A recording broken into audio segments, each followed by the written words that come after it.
اعوذ باللہ من الشیطان الرجیم بسم اللہ الرحمن الرحیم رب اشرح لی صدری ویسر لی امری واحلل عقدۃ من لسانی یفقہوا قولی رب زدنی علما اللہم فقہنا فی الدین اللہم انفعنا بما علمتنا وعلمنا ما ينفعنا وزدنا علما۔ السلام علیکم ورحمۃ اللہ وبرکاتہ۔ اللہ تعالیٰ ہر سننے والے کو اپنی حفظ و امان میں رکھے، صحت اور ایمان کی بہترین حالت میں رکھے، آمین رب العالمین۔ تمام مسلمان جہاں جہاں ہیں، اللہ تعالیٰ اپنی خاص حفاظت میں صحت، سلامتی، ایمان کے ساتھ رکھے، آمین رب العالمین۔ آج کا ہمارا لیسن آیت نمبر 1 سے 21 تک ہے، سورۃ القصص، پارہ ہے 20، ترجمہ اور تفسیر ساتھ ساتھ کریں گے۔ سورہ قصص جو ہے یہ بیسیکلی موسیٰ علیہ السلام کے واقعے پر بیس کرتی ہے۔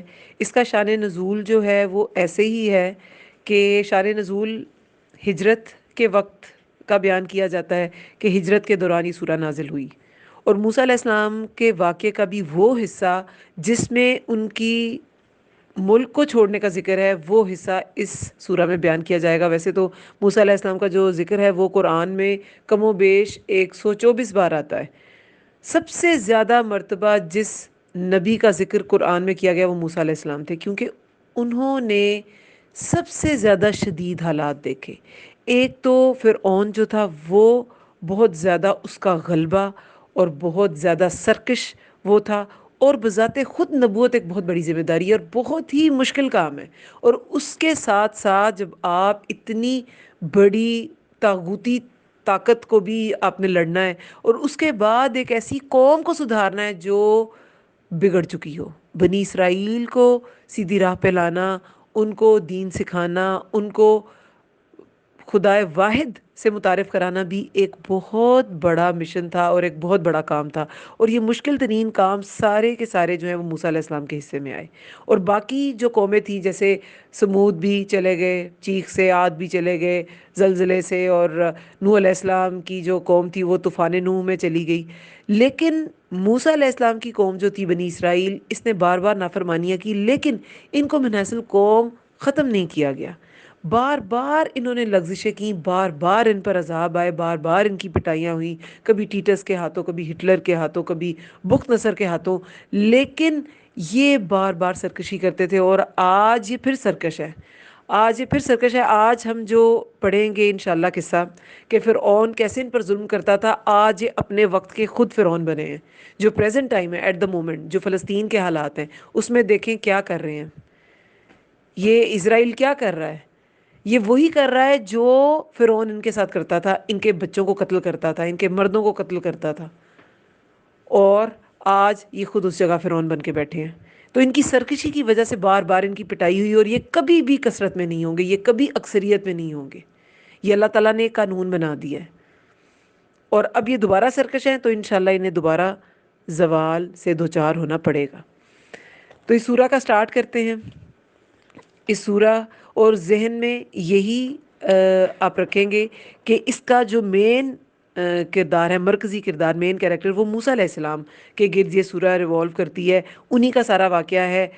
سورہ شعراء میں بھی ان کا قصہ ہم نے پڑھا، سورہ طٰہٰ میں ڈیٹیل سے پڑھا، بہت سی صورتوں میں ان کا تذکرہ ہے، لیکن یہاں پر جو شروع کا حصہ ہے، اور جب وہ انہوں نے مصر چھوڑا اور کیسے ان کی والدہ نے انہیں دریا میں ڈالا، اس میں بہت سے اسباق ہیں، کیونکہ مکی صورت ہے، اس میں بہت زیادہ احکامات نہیں ہیں، اور الفاظ تھوڑے سے ظاہر ہے مکی صورتوں کے تھوڑے سے مشکل ہوتے ہیں، وہ مشکل ہوں گے، لیکن اس میں تدبر کرنے کی بہت سی باتیں ہیں۔ عورتوں کے کردار کے لحاظ سے بھی یہ سورہ بہت امپورٹنٹ ہے کہ پہلے ان کی والدہ کا کس طرح کردار کو ڈپکٹ کیا گیا ان کی والدہ کے، پھر ان کی بہن کے، پھر آگے بیوی کا بھی تذکرہ ہے کہ عورت کس کس پوائنٹ پہ کیسا کیسا رول پلے کر سکتی ہے۔ تو ہم عورتوں کے لیے بھی اس میں بہت سے اسباق ہیں۔ تو اس سورہ کو سٹارٹ کرتے ہیں۔ اعوذ باللہ من الشیطان الرجیم، بسم اللہ الرحمن الرحیم۔ سورہ قصص 28 سورہ ہے، اور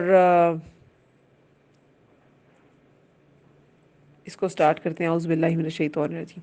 طاسین میم، تلک آیات الکتاب المبین، یہ آیات ہیں واضح کتاب کی۔ اب حروف مقطعات سے اس سورہ کا آغاز ہوا ہے اور یہی بتایا گیا ہے کہ یہ آیات ہیں کتاب مبین کی۔ تل کا جو ہے ویسے اس کا معنی وہ کیا جاتا ہے، ذالکا کا معنی کیا جاتا ہے یہ، لیکن جب کسی چیز کی تعظیم بتانی ہو تو کئی جگہ قرآن میں تلکا کا معنی یہ بھی کیا گیا ہے، یعنی قریب کی چیز کے لیے۔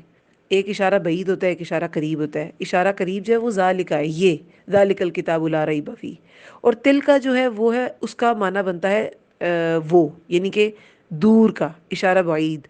لیکن کبھی کبھی اللہ تعالیٰ، یہ قرآن میں ہمیں اسلوب ملتا ہے کہ کسی امپورٹنٹ چیز کو اللہ تعالیٰ تلکا کہہ کے مخاطب کرتے ہیں، حالانکہ وہ قریب کے اشارے کو ہی استعمال کرنا ہوتا ہے، لیکن پھر بھی تلکا کا ورڈ آتا ہے۔ ٹھیک ہے، تلکا آیات الکتاب المبین، یہ آیات ہیں واضح کتاب کی۔ نتلو، ہم پڑھتے ہیں، علیکا، آپ پر، من نبئی موسیٰ، کچھ خبر موسیٰ کی، وفرعون، اور فرعون کی، بالحق کی، ساتھ حق کے، لقوم یؤمنون، ان لوگوں کے لیے جو ایمان لاتے ہیں۔ اب اللہ تعالیٰ نبی صلی اللہ علیہ وسلم پر وحی کر رہے ہیں، اور ایک خیال کے مطابق ہجرت کے دوران یہ سورہ نازل ہوئی، تو اللہ تعالیٰ نبی صلی اللہ علیہ وسلم کو کیا فرما رہے ہیں کہ ہم نے، یعنی کہ اللہ تعالیٰ نے آپ کو موسیٰ علیہ السلام کی خبر دی۔ نبا، جیسے کہ ہم پہلے بھی پڑھ چکے ہیں کہ خاص خبر کو کہتے ہیں، اہم واقعہ کو، قصہ کو، اہم خبر کو نبا کہا جاتا ہے۔ اور نبا ایسی خبر ہوتی ہے جس کا سننے والے سے تعلق ہوتا ہے۔ یہ ہم پہلے بھی اس کو ڈیٹیل میں سمجھ چکے ہیں، اس ورڈ کو، کہ دن میں آپ کتنی خبریں سنتے ہیں، لیکن ہر خبر آپ کے انٹرسٹ کی۔ پولیٹکس میں کیا ہو رہا ہے، کسی ملک میں زلزلہ آ گیا، آپ کو اس میں وہ انٹرسٹ نہیں ہوگا، لیکن ہاں آپ سے متعلقہ جو چیز ہے آپ اس میں انٹرسٹڈ ہوں گے، وہ آپ کے لیے نبا ہے۔ ٹھیک ہے، تو یہ نبی صلی اللہ علیہ وسلم کو خبر سنائی جائے گی، کیونکہ بنی اسرائیل کے ذکر میں امت مسلمہ کے لیے بہت سی نصیحتیں ہیں، بہت سے اسباق ہیں۔ بنی اسرائیل کا تذکرہ جو ہے وہ بہت زیادہ کیا گیا قرآن میں، حالانکہ ان پہ تورات نازل ہوئی، اس میں احکامات تھے ان کے لیے، لیکن قرآن میں اتنا ذکر کیوں ہے؟ تاکہ ہم مسلمان ان سے عبرت حاصل کریں، ان کے واقعات سے، ان کے طریقوں سے۔ موسیٰ علیہ السلام نے کیسے اس قوم کو نجات دلائی، اس قوم نے کیسا سلوک کیا، ان سب چیزوں میں ہمارے لیے عبرت ہے۔ ہم پڑھتے ہیں آپ پر کچھ خبر موسیٰ کی، وفرعون، اور فرعون کی، بالحق کی، بہت پرانا قصہ ہے، لیکن اللہ تعالیٰ اس بات پہ قادر ہے کہ وہ جتنا بھی پرانا قصہ ہے اسے حق کے ساتھ پورا پورا ایگزیکٹ پہنچا دے گا۔ اور کس کے ذریعے پہنچایا گیا؟ جبریل علیہ السلام کے ذریعے، روح الامین کے ذریعے، لقوم یؤمنون، ان لوگوں کے لیے جو ایمان لاتے ہیں۔ اب قرآن کو تو ہر کوئی پڑھ سکتا ہے، نان مسلم بھی اٹھا کے پڑھے گا، تو اللہ تعالیٰ نے کہا ہم آپ کو پڑھ کے سناتے ہیں، ہم پڑھتے ہیں آپ پر کچھ خبر موسیٰ اور فرعون کی، ساتھ حق کی، ان لوگوں کے لیے جو ایمان لاتے ہیں۔ پڑھ تو اسے کوئی بھی سکتا ہے، لیکن ان خبروں سے، ان آیات سے، اس کتاب مبین سے فائدہ اسی کو ہوگا جس کے دل میں ایمان ہے۔ لوگ اسے پڑھ کے گزر جائیں گے، لیکن جس کے دل میں ایمان ہوگا وہ اس سے سبق حاصل کرے گا، وہ ان واقعات میں جو عبرت ہے اس کو حاصل کرے گا۔ ان، بے شک، فرعون نے، علا، علا کس سے؟ الوف سے نکلا ہے، سرکشی، آئین لام واو اس کا روٹ ورڈ ہے۔ بے شک فرعون نے سرکشی کی، فی الارضی، زمین میں، وجعل، اور اس نے کر دیا، جعل کیا ہوتا ہے؟ بنا دینا، کر دینا، اور اس نے کر دیا، اہلہا، اس کے رہنے والوں کو، شیعن، شیعہ کیا ہوتا ہے؟ گروہ، شیعن کئی گروہ، یس تضعفو، اس نے کمزور کر رکھا تھا، تو طائفتن، طائفتن ایک گروہ کو، منہم ان میں سے، یذبحو وہ ذبح کرتا تھا، ابناءہم ان کے بیٹوں کو، ویستحیی اور وہ زندہ چھوڑ دیتا تھا، نساءہم ان کی عورتوں کو، انہو بے شک وہ، کانا تھا وہ، من المفسدین فساد کرنے والوں میں سے۔ فرعون نے سرکشی کی تھی، کیا سرکشی کی تھی؟ اب دیکھیں فرعون جو ہے نا وہ مصر کے بادشاہ کا لقب تھا، جیسے ایران کے بادشاہ کو کیسر کہتے تھے، روم کے بادشاہ کو کیسر کہتے تھے، ایران کے بادشاہ کو کسریٰ کہتے تھے۔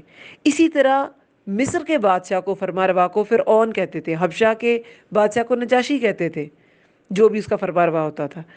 تو موسیٰ علیہ السلام کا واسطہ دو فرعونوں سے پڑا، ایک جس کے گھر وہ پلے بڑھے، پیدا ہو کے وہاں پہنچے، وہ رامیس تھا، اور ایک تھا منتقا، جس کے ہوتے ہوئے آپ کو نبوت ملی، اور یہ تھا وہ بہت بڑا سرکش انسان جس کو ساتھیوں سمیت غرق کر دیا گیا۔ تو فرعون جو ہے نا، وہ اس پورے قصے میں ایک ہی نہیں ہے، یہ ڈیفرنٹ ہے۔ تو فرعون نے کیا کر رکھا تھا، جو بھی اس وقت کا بادشاہ تھا، اس نے زمین میں سرکشی کر رکھی تھی، وہاں کے رہنے والوں کو گروہوں میں تقسیم کر کے کمزور کر رکھا تھا۔ جب بھی لوگوں کو آپ ڈیوائیڈ کر دیں گے تو وہ کمزور ہو جائیں گے، چاہے آپ انہیں ذات پات میں ڈیوائیڈ کر دیں، چاہے آپ انہیں فرقوں میں ڈیوائیڈ کر دیں، چاہے آپ انہیں پولیٹیکل پارٹیز کسی پولیٹیکل ایجنڈا کے تحت ڈیوائیڈ کر دیں، جب بھی آپ لوگوں کو ڈیوائیڈ کر دیں گے تو وہ کمزور ہو جائیں گے، ان پہ رول کرنا آسان ہوگا۔ تو جیسے برِ صغیر میں ڈیوائیڈ اینڈ رول کا کانسیپٹ آیا پارٹیشن پہ، اسی طرح فرعون کا بھی یہی کانسیپٹ تھا، فرعون نے بھی یہی کیا ہوتا، ڈیوائیڈ اینڈ رول۔ اس نے لوگوں کو جماعتوں میں تقسیم کر دیا، طبقاتی نظام ایک رائج تھا اس کے ہاں، کوئی مضبوط تھا کوئی کمزور تھا، اور کمزور کون سا تھا، کون سا گروہ تھا، بنی اسرائیل۔ بنی اسرائیل کون تھے، بیسکلی یہ فلسطین کے لوگ تھے، لیکن یوسف علیہ السلام جب انہیں مصر میں عہدہ ملا، وہاں سے پھر کچھ قبائل جو ان کے خاندان کے تھے، 12 خاندان کہا جاتا ہے کہ وہ ہجرت کر کے مصر آ گئے فلسطین سے، اور پھر ان کی آگے نسل چلی، اور جب تک تو یوسف علیہ السلام کو عروج ملا، ان کا عروج تھا، تو ان کے حالات بہت اچھے رہے، لیکن جب یوسف علیہ السلام چلے گئے اور آہستہ آہستہ یہ ان کا زور اور ان کے اوپر وہ جو عروج تھا وہ ختم ہو گیا، تو پھر کیا ہوا، ان کی حالت خراب ہوتی گئی، اور آخر وہاں کے جو مقامی لوگ تھے، جو فرعون تھا، مصر کا فرمانروا تھا، اس نے ان کو غلام بنا لیا، بنی اسرائیل کو۔ ان سے محنت بھی بہت کراتا تھا، ان کو اجرت بھی پوری نہیں دیتا تھا، ان پر ظلم بھی بہت تھا، ان کو حقوق نہیں ملتے تھے۔ اس کے علاوہ جو ایک سب سے بڑا ظلم تھا وہ کیا تھا، وہ ذبح کرتا تھا ان کے بیٹوں کو، اور وہ زندہ چھوڑ دیتا تھا ان کی عورتوں کو۔ بے شک تھا وہ مفسدین من المفسدین، فساد کرنے والوں میں سے۔ فرعون کا فساد کیا تھا، سرکشی، اور لوگوں میں خوف و خراس قائم کرنا، پھر طبقاتی تقسیم اس نے کر رکھی تھی، پھر نسل انسانی کا خاتمہ، اور یہ چھوٹی چیز نہیں ہے۔ اور بنی اسرائیل جس نے یہ بھگتا، اور آج وہ خود نسل انسانی یہ جینوسائیڈ کر رہی ہے فلسطین میں، یہ اس کے دوبارہ وہ اسی نہج پہ اسی حالت میں یہ لوٹ آئے ہیں کہ جب ان کی پٹائی ہونے والی ہے اب۔ بہرحال یہ عورتوں کو زندہ چھوڑ دیتا تھا اور لڑکوں کو قتل کر دیتا تھا۔ اس کے پیچھے جو ہمیں واقعہ ملتا ہے وہ یہی ملتا ہے کہ اس نے ایک بار خواب دیکھا کہ ایک نور آسمان سے نہیں، فلسطین سے ایک نور آیا، اور اس نے مصر کے گھروں کو سٹرائک کیا، ٹھیک ہے، اسے سٹرائک کیا، لیکن بنی اسرائیل کے گھروں کو کچھ نہیں کہا۔ جب اس نے کاہنوں سے اس کی تعبیر پوچھی تو انہوں نے تعبیر یہ کی کہ فلسطین کا ایک شخص اٹھے گا اور تمہارا تختہ الٹ دے گا، تمہاری حکومت ختم کر دے گا۔ اور جس سے بچنے کے لیے اس نے پھر کیا طریقہ نکالا کہ میں لڑکوں کو ہی قتل کر دوں گا، لڑکوں کو چھوڑوں گا ہی نہیں۔ اور شروع میں تو ایسے تھا کہ وہ جتنے لڑکے پیدا ہوتے تھے، بنی اسرائیل کے بیٹے پیدا ہوتے تھے، ان کو قتل کر دیتا تھا۔ لیکن پھر اسے سمجھ آئی کہ اس طرح ہماری غلامی کون کرے گا، عورتیں کچھ وہ کام نہیں کر سکتی جو مرد کر سکتے ہیں۔ تو پھر 1 سال چھوڑ دیتا تھا بیٹوں کو، اور 1 سال قتل کرتا تھا۔ ہارون علیہ السلام 1 سال بڑے تھے موسیٰ علیہ السلام سے، اس سال ان کو قتل نہیں کیا گیا ہارون علیہ السلام کو، لیکن موسیٰ علیہ السلام جس سال پیدا ہوئے اس سال بیٹوں کو قتل کیا جاتا تھا۔ لیکن اب یہ بھی اللہ تعالیٰ کی ایک معرفت کا ایک بہت بڑا نشان ہے موسیٰ علیہ السلام کا زندہ بچ جانا، اور جس فرد سے، جس شخص سے اسے خطرہ تھا کہ میرا تختہ الٹ دے گا، وہ اسی کے گھر میں پلا۔ یہ بھی ایک اللہ تعالیٰ کی ایک معرفت کی دلیل ہے کہ اللہ تعالیٰ چاہے تو کیا کر سکتا ہے۔ اللہ تعالیٰ چاہے تو دشمن سے بھی فائدے کا کام لے لے، اللہ تعالیٰ چاہے تو دین کا کام بھی کسی فاجر سے لے لے۔ اللہ تعالیٰ چاہے تو دین کا کام پچھلے لیکچر میں کیا تھا، دابت الارض، اس سے لے لے، کسی جانور سے لے لے. جب لوگ دین کا کام چھوڑ دیں گے تو جو قیامت کی آخری نشانیوں میں ہے تو کیا ہوگا، زمین سے جانور نکل آئے گا جو نیکی کا حکم دے گا اور برائیوں سے روکے گا. تو اللہ چاہے تو کیا نہیں ہو سکتا. یہ سب اللہ تعالیٰ کی معرفت کے دلائل ہیں. اب نبی صلی اللہ علیہ وسلم جب ہجرت کر رہے تھے تو کہتے ہیں کہ جبریل علیہ السلام نے نبی صلی اللہ علیہ وسلم سے پوچھا تھا کہ کیا آپ صلی اللہ علیہ وسلم کو وطن یاد آتا ہے؟ اور پھر سورہ قصص کی آخری آیت نازل ہوئی تھی کہ آپ اپنی سرزمین پر واپس آئیں گے. وہ انشاءاللہ جب تک ہم ادھر جائیں گے تو وہ کریں گے، لیکن اس سے پہلے کی وہ جو ہجرت کی ایک تکلیف تھی وہ بھی ہم دیکھیں گے کہ موسیٰ علیہ السلام کا قصہ سنایا گیا نبی صلی اللہ علیہ وسلم کو کہ انہوں نے کس کس سخت حالات میں. ہم نے پچھلی بار بھی جب موسیٰ علیہ السلام کا قصہ آیا تو یہی ڈسکس کیا تھا کہ یہ سارا قصہ نبی صلی اللہ علیہ وسلم کو مکی دور میں سنایا گیا کیونکہ نبی صلی اللہ علیہ وسلم سے بھی زیادہ سخت حالات تھے موسیٰ علیہ السلام کے. وہ غلام قوم میں پیدا ہوئے، نبی صلی اللہ علیہ وسلم میں قریش کے ایک اعلیٰ خاندان میں پیدا ہوئے. موسیٰ علیہ السلام سخت ترین حالات میں کہ جب قتل کیے جا رہے تھے تب پیدا ہوئے. نبی صلی اللہ علیہ وسلم کو بہت محبت ملی بچپن میں، ٹھیک ہے پے در پہ غم تھے، مگر بار بار کوئی نہ کوئی کفالت کا ذمہ اٹھاتا تھا. اور موسیٰ علیہ السلام دشمن کے گھر پلے بڑے، لیکن نبی صلی اللہ علیہ وسلم کو بچپن میں امان ملی ہوئی تھی. پھر جب بڑے ہوئے تو وہ صادق اور امین تھے، لیکن موسیٰ علیہ السلام پہ قتل کا الزام تھا. تو یہ ساری سختیاں، اور اس کے بعد جس حالت میں انہوں نے اپنا ملک چھوڑا، نبی صلی اللہ علیہ وسلم نے بھی بہت تکلیف دہ حالات میں چھوڑا. اور وہ انہوں نے پیچھے مڑ کے کیا کہا تھا مکہ کو دیکھ کے کہ اے مکہ تو مجھے اس سرزمین پہ سب سے زیادہ عزیز ہے، مگر تیرے رہنے والے مجھے یہاں رہنے نہیں دیتے. تو موسیٰ علیہ السلام کو بھی بہت تکلیف دہ حالات میں اپنا ملک چھوڑنا پڑا تھا. اس لیے یہ سارا قصہ نبی صلی اللہ علیہ وسلم کو تسلی دینے کے لیے سنایا گیا کہ فرعون کی کیا سرکشی تھی.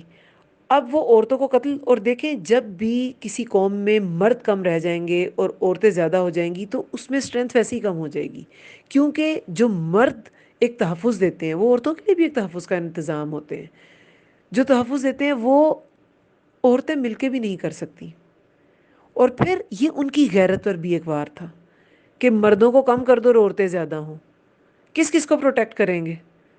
تو پھر یہ ساری چیزیں ان کو دماغی طور پہ، جسمانی طور پہ غلام بنانے کے لیے تھی. اور پھر جو ہم بنی اسرائیل کے بعد میں قصے دیکھتے ہیں اور ان کے جو انبیاء کے ساتھ جس طرح کی ان کی ڈیلنگز تھی، تو وہ جو غلامی تھی اس کا ایک اثر تھا ان کی نسلوں میں جو باقی رہا. وَنُرِيدُ، اور ہم چاہتے تھے کہ ان نمنا، من کیا ہوتا ہے احسان، میم نون نون، ہم چاہتے تھے ان کے نمنا، ہم احسان کریں، علی الذین، ان پر جو استضعفوا، کمزور بنا دیے گئے. ضعف، ضوات عین فا، ضعیف بھی اسی سے ہے، کمزور بنا دیے گئے فی الارض، زمین میں. ونجعلہم، اور ہم بنائیں انہیں ائمۃ، و امام پیشوا، اور نجعلہم الوارثین، اور ہم بنائیں انہیں وارث. اب یہاں پر اللہ تعالیٰ نے ان پر کرم کیا، اور یہ کرم بنی اسرائیل پہ بار بار کیا گیا، جب وہ فرعون کی غلامی میں تھے تب بھی اور بعد میں بھی. جب ٹیٹس نے ان کی پٹائی کی پھر ان پہ کرم کیا گیا، بخت نصر نے جب کی تھی تب بھی کیا گیا تھا، جب ہٹلر نے کی تب بھی انہیں ملک ملا، لیکن وہاں بھی انہوں نے آج تک فساد کر رہے ہیں. تو ان پر بار بار اللہ تعالیٰ نے احسان کیے ہیں. یہاں بھی اللہ تعالیٰ فرما رہے ہیں کہ ان کی اس بری حالت، اس کمزور حالت کو دیکھ کر اللہ تعالیٰ چاہتے ہیں، ہم چاہتے تھے کہ ہم احسان کریں ان پر جو کمزور بنا دیے گئے تھے زمین میں، کہ فرعون نے انہیں کمزوری دی ہوئی تھی. تو اللہ تعالیٰ، پچھلے لیکچر میں کیا بات ہم نے پڑھی تھی کہ اللہ تعالیٰ کسی مظلوم کی دعا کو رد نہیں کرتا، خواہ وہ کسی کافر کے منہ سے کیوں نہ نکلے. تو مظلوم مضطر دل کی دعا اللہ تعالیٰ قبول کرتے ہیں، کیونکہ اضطراب کے ساتھ انسان جس طرح اللہ سے مانگتا ہے وہ امن کی حالت میں اور خوشی اور آسودگی کی حالت میں کبھی ویسے دعا نہیں مانگ سکتا. تو یہ جو اضطراب کی حالت ہے یہ اللہ سے مانگنے کے لحاظ سے بہت امپورٹنٹ ہے. کمزور بنا دیے گئے تھے زمین میں، اور ہم بنائیں انہیں ایک تو ہم ان پہ احسان کریں اور پھر ہم بنائیں انہیں پیشوا، ہم انہیں امامت دیں. اور بنی اسرائیل کو امامت ملی کیونکہ انبیاء بنی اسرائیل میں آئے، ان کی نسل میں آئے. اسرائیل کس کا لقب تھا؟ یعقوب علیہ السلام تھا، اور ان کی نسل کو بنی اسرائیل کہا جاتا ہے. اور ہم بنائیں انہیں وارث. اور یہ جو اللہ تعالیٰ نے نبوت کی یہ جو ایک سلسلہ چلایا، بنی اسرائیل کو اس کا وارث بنایا گیا. اور یہ جو امامت تھی اس میں بنی اسرائیل کو وارث بنایا گیا، انہیں امامت دی گئی اور پھر انہی کو وارث بنایا گیا. وَنُمَكِّنَ، اور ہم اقتدار بخشیں. یہ اللہ تعالیٰ نے یہ سارے ارادے کیے اور اس ارادے کے لیے پھر موسیٰ علیہ السلام کو نبوت دی گئی. وَنُمَكِّنَ، اور ہم اقتدار بخشیں. مکانہ کیا ہوتا ہے؟ کہیں پہ قائم ہو جانا، قرار مل جانا. تو مکان انہیں دیں، انہیں اقتدار بخشیں جہاں پہ وہ قائم ہو جائیں. اور ہم اقتدار بخشیں لہم انہیں فی الارض، زمین میں. ونوریا، کس زمین میں؟ ارض شام میں، جہاں یہ پھر کنانیوں کے حکمران بنے تھے. ارض شام میں بنی اسرائیل جو تھے، ہم اقتدار بخشیں انہیں زمین میں.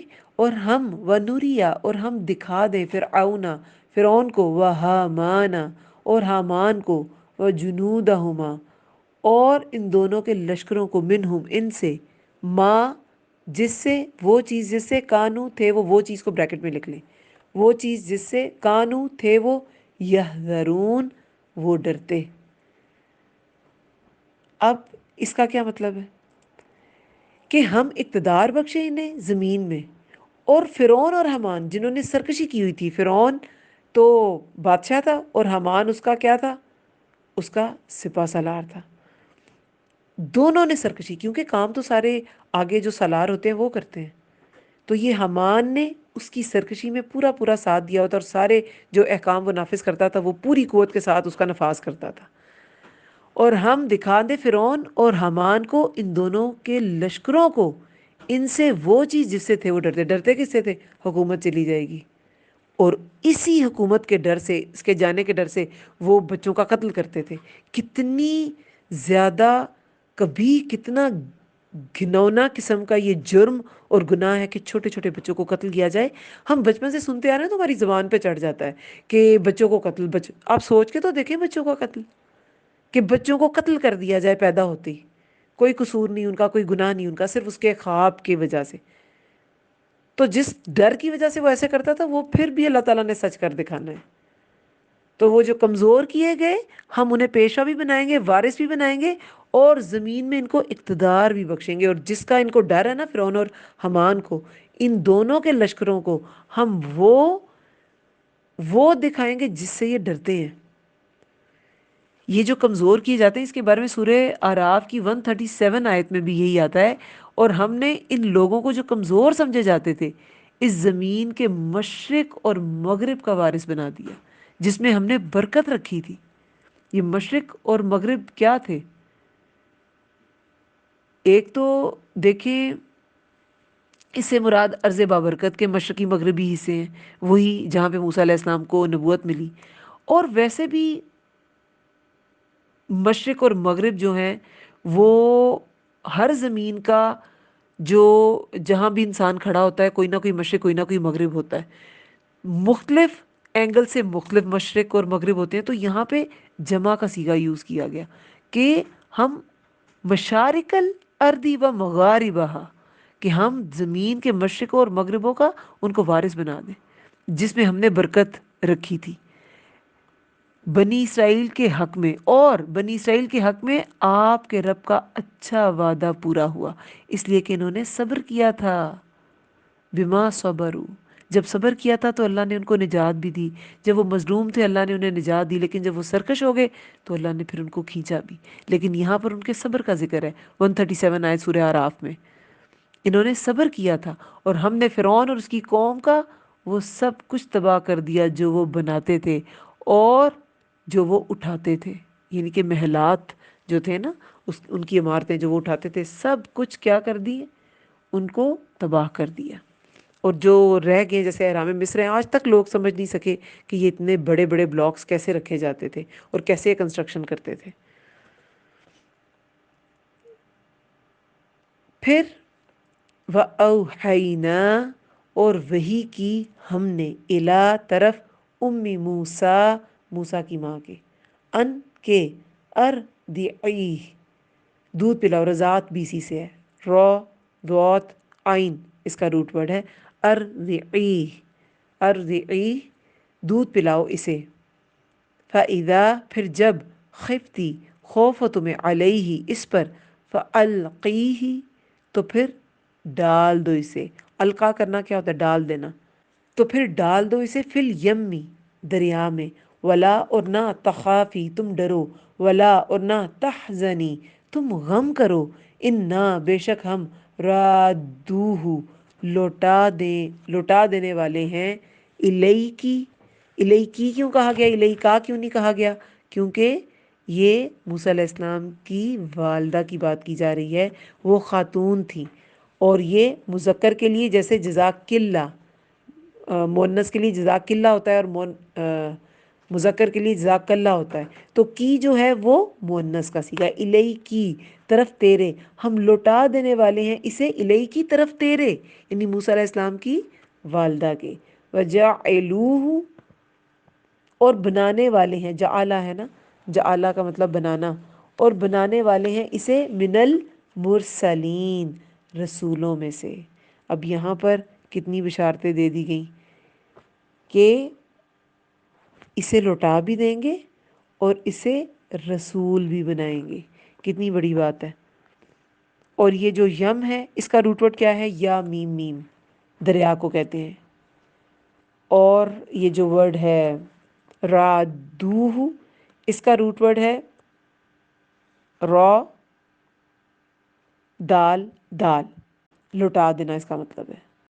اب کہا جاتا ہے کہ موسیٰ علیہ السلام کہ ہاں جب موسیٰ علیہ السلام کی والدہ موسیٰ کہ ہاں جب موسیٰ علیہ السلام کی ولادت ہوئی تو ظاہر ہے انہیں بھی یہ خوف ہوا کہ اسے تو قتل کر دیا جائے گا، تو ان کو وحی کر دی گئی۔ وحی کیا ہوتا ہے؟ خفیہ اشارہ، تو یہ وہ نبوت والی وحی نہیں ہے، ایک خفیہ اشارہ ہے، جیسے سورۃ النحل میں بھی وحی کا ذکر آیا تھا، تو وہ شہد کی مکھی کو کچھ باتیں سمجھا دی جاتی ہیں، کچھ باتیں القا کر دی جاتی ہیں۔ اسی طرح موسیٰ علیہ السلام کی والدہ کو کوئی بات ان کے دل میں بٹھا دی گئی، اب یہ دن میں کوئی انہیں الہام ہو گیا یا رات کو کچھ خواب میں بات آئی، کیونکہ خواب بھی نبوت کا 40واں حصہ ہے جو سچا خواب ہوتا ہے، یہ اب اس کے بارے میں قرآن میں ذکر نہیں ہے، لیکن بہرحال کسی بھی طرح ان کے دل میں یہ بات القا کر دی گئی، ڈال دی گئی، وحی کر دی گئی، خفیہ اشارہ کر دیا گیا، ان کو ایک ذہن میں یہ بات آ گئی، آئیڈیا آ گیا، اور وہی کی ہم نے طرف موسیٰ کی ماں کے کہ دودھ پلاؤ اسے، کہ ڈرو نہیں، اس کو دودھ پلاؤ، اور کہا جاتا ہے کہ 3 دن، اور کہیں پر آتا ہے کہ 3 ماہ انہوں نے موسیٰ علیہ السلام کو دودھ پلایا، اور پھر کیا انہیں دل میں بات ڈالی گئی تھی کہ اس کو تم دودھ پلاؤ، پھر جب خوف ہو تمہیں اس پر، کہ خطرہ جب محسوس ہونا شروع ہو جائے کہ اب اس کو چھپانا ممکن نہیں ہے یا اب یہ راز کھل جائے گا، تو پھر کیا کرو؟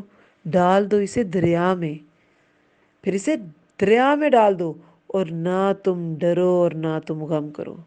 یہ خوف اور حزن جو ہے نا، یہ انسان کے دشمن ہوتے ہیں، اور اس میں انسان اچھے فیصلے نہیں کر پاتا، تو پھر ان کو ڈھارس دی گئی، ایک تو کہا دریا میں بھی ڈال دو، اور پھر غم اور ڈرو نہیں اور غم نہ کرو۔ دیکھیں قرآن میں کن لوگوں کے لیے کہا گیا ہے کہ انہیں نہ کوئی خوف ہوگا نہ غم؟ وہ کون ہے؟ اولیاء اللہ، جو صرف اللہ تعالیٰ پہ بھروسہ کرتے ہیں، جو صرف اللہ تعالیٰ کو ہی اپنا سہارا سمجھتے ہیں، تو پھر ان کو نہ کوئی خوف ہوتا ہے نہ کوئی غم ہوتا ہے۔ یہ غم کیا ہوتا ہے؟ یہ جو گزری ہوئی چیزیں ہوتی ہیں نا، جو پاسٹ ہوتا ہے، وہ ہوتا ہے غم، اس پہ انسان غم کرتا ہے کہ میرے ساتھ یہ ہو گیا، یہ ہو گیا، یہ ہو گیا، ٹھیک ہے، ڈپریس ہو جاتا ہے اسے۔ اور یہ خوف کیا ہوتا ہے؟ یہ آنے والے وقت کا ہوتا ہے، یہ آنے والے وقت کا ہوتا ہے، اب یہ ہو جائے گا، اب یہ ہو جائے گا، جو انسان کو فرسٹریٹڈ کر دیتا ہے۔ تو اللہ تعالیٰ نے اپنے ذکر میں یہ حزن اور خوف ان سب کا علاج رکھا ہے۔ اللہ تعالیٰ نے انسان کے ہاتھ میں پریزنٹ رکھا ہے، پاسٹ اور فیوچر تو رکھا ہی نہیں۔ یہ خوف اور غم وہی پالتے ہیں جو اللہ سے لو نہیں لگاتے۔ وہ گزرے زمانے میں کھوئے رہیں گے یا آنے والے وقت کا انہیں خوف ستاتا رہے گا۔ اللہ نے تو ہاتھ میں پریزنٹ رکھا، تو انہیں کہا کہ یہ تدبیر کرو، خوف نہ کرو، غم نہ کرو۔ جو فیصلہ صادر کر دیا فرعون نے، غم نہ کرو، اور جو آگے وقت آنے والے اس پہ خوف نہ کرو، اور ان کو دریا میں ڈال دو۔ اور پھر کیا کہا؟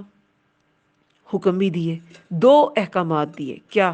اسے دودھ پلاؤ، اس کو اس کا حق دو۔ دوسرا کیا؟ اس کو جب خطرہ محسوس کرو دریا میں ڈال دینا۔ دو احکام، اور دو چیزوں سے روکا گیا۔ کیا؟ خوف نہیں کرنا، غم نہیں کرنا، اور دو وعدے کیے گئے، ہم اسے لوٹا دیں گے اور اسے رسولوں میں سے بنائیں گے۔ ایک ہی آیت میں تین جوڑے ہیں چیزوں کے، ایک جوڑا ہے احکامات کا، ایک جوڑا ہے جن باتوں سے منع کیا گیا، اور ایک جوڑا ہے کہ وعدوں کا۔ اب اس میں موسیٰ علیہ السلام کی والدہ کا کیا کردار سمجھ میں آتا ہے؟ انہوں نے تو ایسا کر دیا، انہیں دریا میں بہا دیا، لیکن سمجھ کے آئی بات؟ کیونکہ میں نے کہا تھا کہ یہ جو سورہ ہے نا، یہ عورتوں کے حوالے سے بہت امپورٹنٹ ہے۔ عورتوں کے کیریکٹر جو اس میں ڈپکٹ کیے گئے ہیں، شو کیے گئے ہیں، دکھائے گئے ہیں، ہمارے لیے اس میں بہت سبق ہے۔ موسیٰ علیہ السلام کی والدہ کے کردار میں کیا اسباق ہیں؟ سب سے پہلے توکل اور بھروسہ اللہ تعالیٰ پر، اسباب پر نہیں۔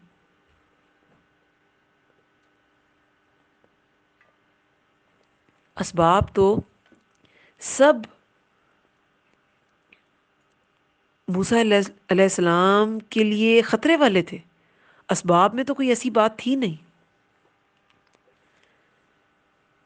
تو پھر بھروسہ کس پہ کیا؟ اللہ تعالیٰ پر۔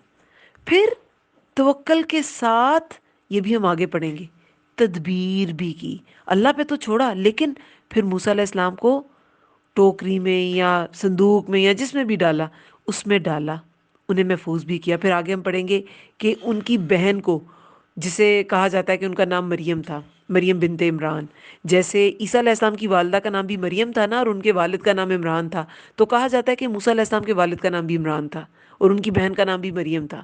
تو مریم بنت عمران کہتی ہیں کہ انہیں ساتھ بھیجا تھا کہ دیکھو یہ صندوق کہاں جاتا ہے، کیونکہ دریائے نیل تھا نا۔ دیکھیں جو ایجپشین سویلائزیشن ہے نا، وہ دریائے نیل کے آس پاس ہی ہوتی تھی۔ جیسے میزوپوٹیمیا جو پرانی سویلائزیشن ہے، وہ یوفریٹ اور ٹگرس ریور کے پاس ہوتی تھی۔ پرانی سویلائزیشنز جو ہے نا، وہ ساری ریورز کے پاس ہی ہوتی تھی۔ انڈس ریور کے پاس، جو آج بھی پاکستان میں بھی گزرتا ہے، اس کے پاس انڈس ویلی سویلائزیشن تھی۔ موہنجو داڑو ہڑپا میں اس کے باقیات بھی ملتے ہیں ہمیں، کراچی میں موہنجو داڑو ہڑپا میں، خیر سندھ میں، سوری۔ تو پانی کے بغیر زندگی ممکن نہیں ہے۔ تو نیل جو تھا نا، دریائے نیل، اس کے ایک طرف بنی اسرائیل رہتے تھے اور دوسری طرف فرعونی رہتے تھے۔ تو یہ جو دریا تھا نا، جب اس میں بہایا گیا موسیٰ علیہ السلام کو، تو ایٹ دا اینڈ اس دریا نے فرعونیوں کی طرف ہی جانا تھا، اور اس تابوت نے یا صندوق نے یا جو ٹوکری تھی، جو بھی تھا، اس نے فرعونیوں کے پاس ہی جانا تھا۔ تو موسیٰ علیہ السلام کی والدہ نے ان کی بہن کو، موسیٰ علیہ السلام کی بہن کو کہا کہ تم دیکھو یہ کہاں جاتا ہے۔ تو پھر کیا کیا؟ تدبیر بھی کی۔ پہلے توکل اور بھروسہ اللہ تعالیٰ پہ کیا، پھر توکل کے ساتھ تدبیر کی، پھر دعائیں یقین کے ساتھ مانگی، دعا بھی کی اور یقین کے ساتھ کی۔ اور پھر اللہ تعالیٰ نے کیا یقین دہانی دی انہیں کہ اسے لوٹا بھی دوں گا اور رسول بھی بناؤں گا۔ اور ایک اور بات ہمیں سمجھ میں آتی ہے، کبھی کبھی کوئی دعا جلدی قبول ہو جاتی ہے اور کبھی کبھی کوئی دعا وقت لیتی ہے، لیکن وہ ضائع نہیں ہوتی۔ اور ایون کہ اگر قبول نہ بھی ہو، تو حدیث میں کیا آتا ہے کہ دعائیں یا تو قبول ہو جاتی ہیں، اس کے تین ہی درجات ہیں، یا وہ قبول ہو جاتی ہیں، یا اس کے بدلے کوئی بہتر چیز مل جاتی ہے، یا اسے آخرت میں ذخیرہ کر دیا جاتا ہے۔ تو تینوں ہی صورتوں میں دعا ضائع نہیں ہوتی۔ تو اس میں موسیٰ علیہ السلام کو رسول رسالت جو ہے وہ تو 40 سال کی عمر میں ملی تھی، 30 کے لگ بھگ تھے جب وہ مصر سے نکلیں گے، اور 10 سال وہ مدین میں رہے، اور جب واپس آئے تھے تو اس واپسی کے سفر میں، مدین سے جو مصر واپسی کا سفر تھا، اس میں انہیں نبوت ملی تھی، جب انہوں نے آگ دیکھی اور وادی طوا میں انہیں بلایا گیا اور انہیں نبوت سے سرفراز کیا گیا. تو یہ 40 سال بعد لیکن قبول ہوئی. اللہ تعالیٰ کا وعدہ سچا ہے. اگر انسان اپنی نیت، ارادے، اپنے معاملات، اپنے عمل اللہ کے لیے خالص کر لے تو اللہ تعالیٰ اپنے وعدے کو کبھی فراموش نہیں کرتا. اللہ تعالیٰ کے وعدے ایمان والوں کے حق میں ہمیشہ سچے ثابت ہوتے ہیں. بے شک لوٹا دینے والے ہیں اسے طرف تیرے، اور بنانے والے ہیں اسے رسولوں میں سے، کہ ہم اسے اور لوٹ تو وہ بہت جلدی آئے تھے. ابھی ہم آگے قصہ پڑھیں گے کہ موسیٰ علیہ السلام جو ہیں وہ تو بہت جلد واپس اپنی ماں کی گود میں آ گئے تھے، تو واپس آ بھی گئے اور رسول بھی بنے. اور پھر اور کیا کریکٹر میں ان کے بات سمجھ میں آتی ہے، پھر ہم آگے یہ اگلا حصہ پڑھیں گے کہ فرعون کے محل میں جب وہ پہنچے تو پھر کیا ہوا. لیکن ایک اور چیز کہ موسیٰ علیہ السلام کی والدہ نے جب پہلے قرآن پڑھا، یہ آیات ہم نے پہلے بھی پڑھی الحمدللہ، لیکن ایز اے اسٹوڈنٹ ہم دیکھتے تھے اسے پیپر کے پوائنٹ آف ویو سے کہ اچھا اس میں کیسے کوسچنز بنیں گے. لیکن اب جب میں نے اس کو پڑھا تو مجھے اس میں بہت سے اسپیکٹس نظر آئے. ایز اے ماں، جو ماں کا کیریکٹر ہوتا ہے، ایز اے مومن کہ اس کا توکل کیسے ہوتا ہے، پھر انسان کی نیتوں پر مراد ملتی ہے. یہ ایک بہت امپورٹنٹ چیز ہے. دیکھیں اللہ تعالیٰ انسان کو کہاں کہاں آزماتے ہیں اور کہاں کہاں وہ ٹیسٹ کرتے ہیں کہ میرا یہ بندہ اپنے ایمان میں کس قدر کھرا ہے. اس ٹیسٹ کے بعد ہی وہ ایمان کی اس لیول کو پہنچتا ہے جو اللہ تعالیٰ کو پسند آ جاتا ہے، جو اللہ تعالیٰ کو محبوب ہوتا ہے. آپ کو پتہ ہے کل میں اپنی سسٹر سے بات کر رہی تھی تو اس کے ڈی پی پہ ایک کوٹیشن تھی بڑی پیاری کہ faith is having trust in Allah even when you don't understand his plans. یعنی کہ جو ایمان ہے نا وہ اللہ پہ یقین رکھنے کا نام ہے، ایون کہ جب آپ اس کے پلان سمجھ بھی نہ سکیں. اب ایک بچے کو دریا میں ڈالنے میں کیا پلان ہے، لیکن موسیٰ علیہ السلام کی والدہ نے ڈال دیا کیونکہ انہیں اللہ پہ بھروسہ تھا، اور یہی ایمان ہے. وہ اس ٹیسٹ میں پاس ہو گئی تو فوراً لوٹا بھی دیا گیا بچہ. دیکھیں دریا میں ڈالا بچہ، کوئی اس کا سہارا نہیں، ایک اللہ واحد سہارا تھا، اللہ کے سہارے ڈالا نا وہ واپس آ گیا. ہم اپنے بچوں کو پلینز میں، حفاظتوں میں پیسے دے کر، تعلیم دے کے، تربیت کر کے 7 سمندر پار بھیجتے ہیں پڑھنے کے لیے، بچے واپس ہی نہیں آتے. کیوں؟ کیونکہ ہم دنیا کمانے کے لیے بھیجتے ہیں، ہم دنیا کی غرض سے بھیجتے ہیں، ہم نے دنیا کے پوائنٹ آف ویو سے ان کی تربیت کی ہوتی ہے، ہم نے دنیا کے پوائنٹ آف ویو سے ان کو سنوارا نکھارا ہوتا ہے. اللہ پہ تو ہم بھروسہ ہی نہیں کرتے. انہوں نے اللہ کے حکم پہ بیٹے کو ڈالا تھا دریا میں، ہم اللہ کے حکم پہ نہیں ڈالتے. ہم تو دنیا کے تھپیڑوں میں انہیں چھوڑتے ہیں کہ ذرا اسٹرانگ ہو جائیں اور ذرا کمانے کے قابل ہو جائیں، تو پھر بچے واپس نہیں آتے. یہ کچھ ایسی چیزیں تھی جو اس واقعے کو پڑھ کے فرسٹ ٹائم آئی میرے ذہن میں، پہلے نہیں آئی تھی. یہ اللہ پر بھروسہ ہے جو آپ کی اولادوں کو واپس لے کے آتا ہے. یہ وہ تعلیم اور تربیت ہے، وہ دین کی محبت، ایک ایسی تعلیم ہے جو اگر بچے کے دل میں نہیں تو وہ آپ کا نہیں. اگر آپ نے اسے اللہ کا نہیں بنایا وہ آپ کا کبھی نہیں بنے گا. اگر آپ نے اسے اللہ کا بنا دیا تو وہ اللہ کا ہر حکم مانے گا، وہ اپنے والدین کے بھی حقوق نبھائے گا، وہ اپنے بیوی بچوں کے بھی حقوق نبھائے گا، وہ ہر رشتے میں اچھا ہوگا. لیکن اگر آپ نے اللہ سے نہیں جوڑا، آپ نے اللہ پہ بھروسہ نہیں کیا، آپ نے دنیا کے اسباب پہ بھروسہ کیا، تو پھر بچے چلے جائیں گے. خیر، پھر کیا ہوا؟ فَالْتَقَطَهُ، پس اٹھا لیا اسے. لام قوف یا اس کا روٹ ورڈ ہے. لقطہ کیا ہوتا ہے؟ التقطہ جو ہے وہ لقطہ سے نکلا ہے. ٹھیک ہے، لقطہ زمین سے کسی ایسی چیز کا اٹھانا جس کا مالک معلوم نہ ہو. لقطہ بھی ایسی چیز کو کہتے ہیں. لقطہ جو ہے نا وہ ایسی گری پڑی چیز ہوتی ہے جس کا مالک معلوم نہ ہو. اور یہ اس کے بھی احکامات ہوتے ہیں، لقطہ کے بھی، کہ اگر آپ کو کوئی ایسی چیز ملی ہے کہ جس کے مالک کا نہیں پتہ، تو آپ ایسی نہیں اٹھا سکتے، تو چوری کے زمرے میں آ جائے گا، اس کے الگ سے احکامات ہیں۔ بہرحال فل تقتہ، پس اٹھا لیا اسے کس نے؟ آل فرعون، آل فرعون نے، فرعونیوں میں سے کچھ نے اسے اٹھا لیا۔ لی یکونا، لی جو ہے لام علت ہے، نتیجہ شو کرے گا، تاکہ، یا لام عاقبت ہے، انجام کار شو کرے گا، کہ تاکہ وہ ہو، یعنی کہ وہ بچہ ہو، تاکہ وہ ہو لہم، ان کے لیے، فرعونیوں کے لیے، عدو و حزنا، عدو و حزنا، دشمن اور غم، بریکٹ میں لکھ لیں، کا موجب، غم کا موجب، غم کی وجہ۔ فرعونیوں نے اسے اٹھا لیا تاکہ وہ اپنے دشمن اور غم دینے والے کو اٹھا لیں۔ وہی انسان جس سے بچنے کے لیے انہوں نے اتنے قتل کیے، اتنی قتل و غارت کی، اتنا ظلم کیا، وہی غم کا موجب، وہی دشمن وہ اٹھا لے۔ اس لیے انہوں نے پھر آل فرعون نے اسے اٹھایا کہ تاکہ وہ اپنے اس دشمن کو اور اپنے غم کے موجب کو بچا لیں۔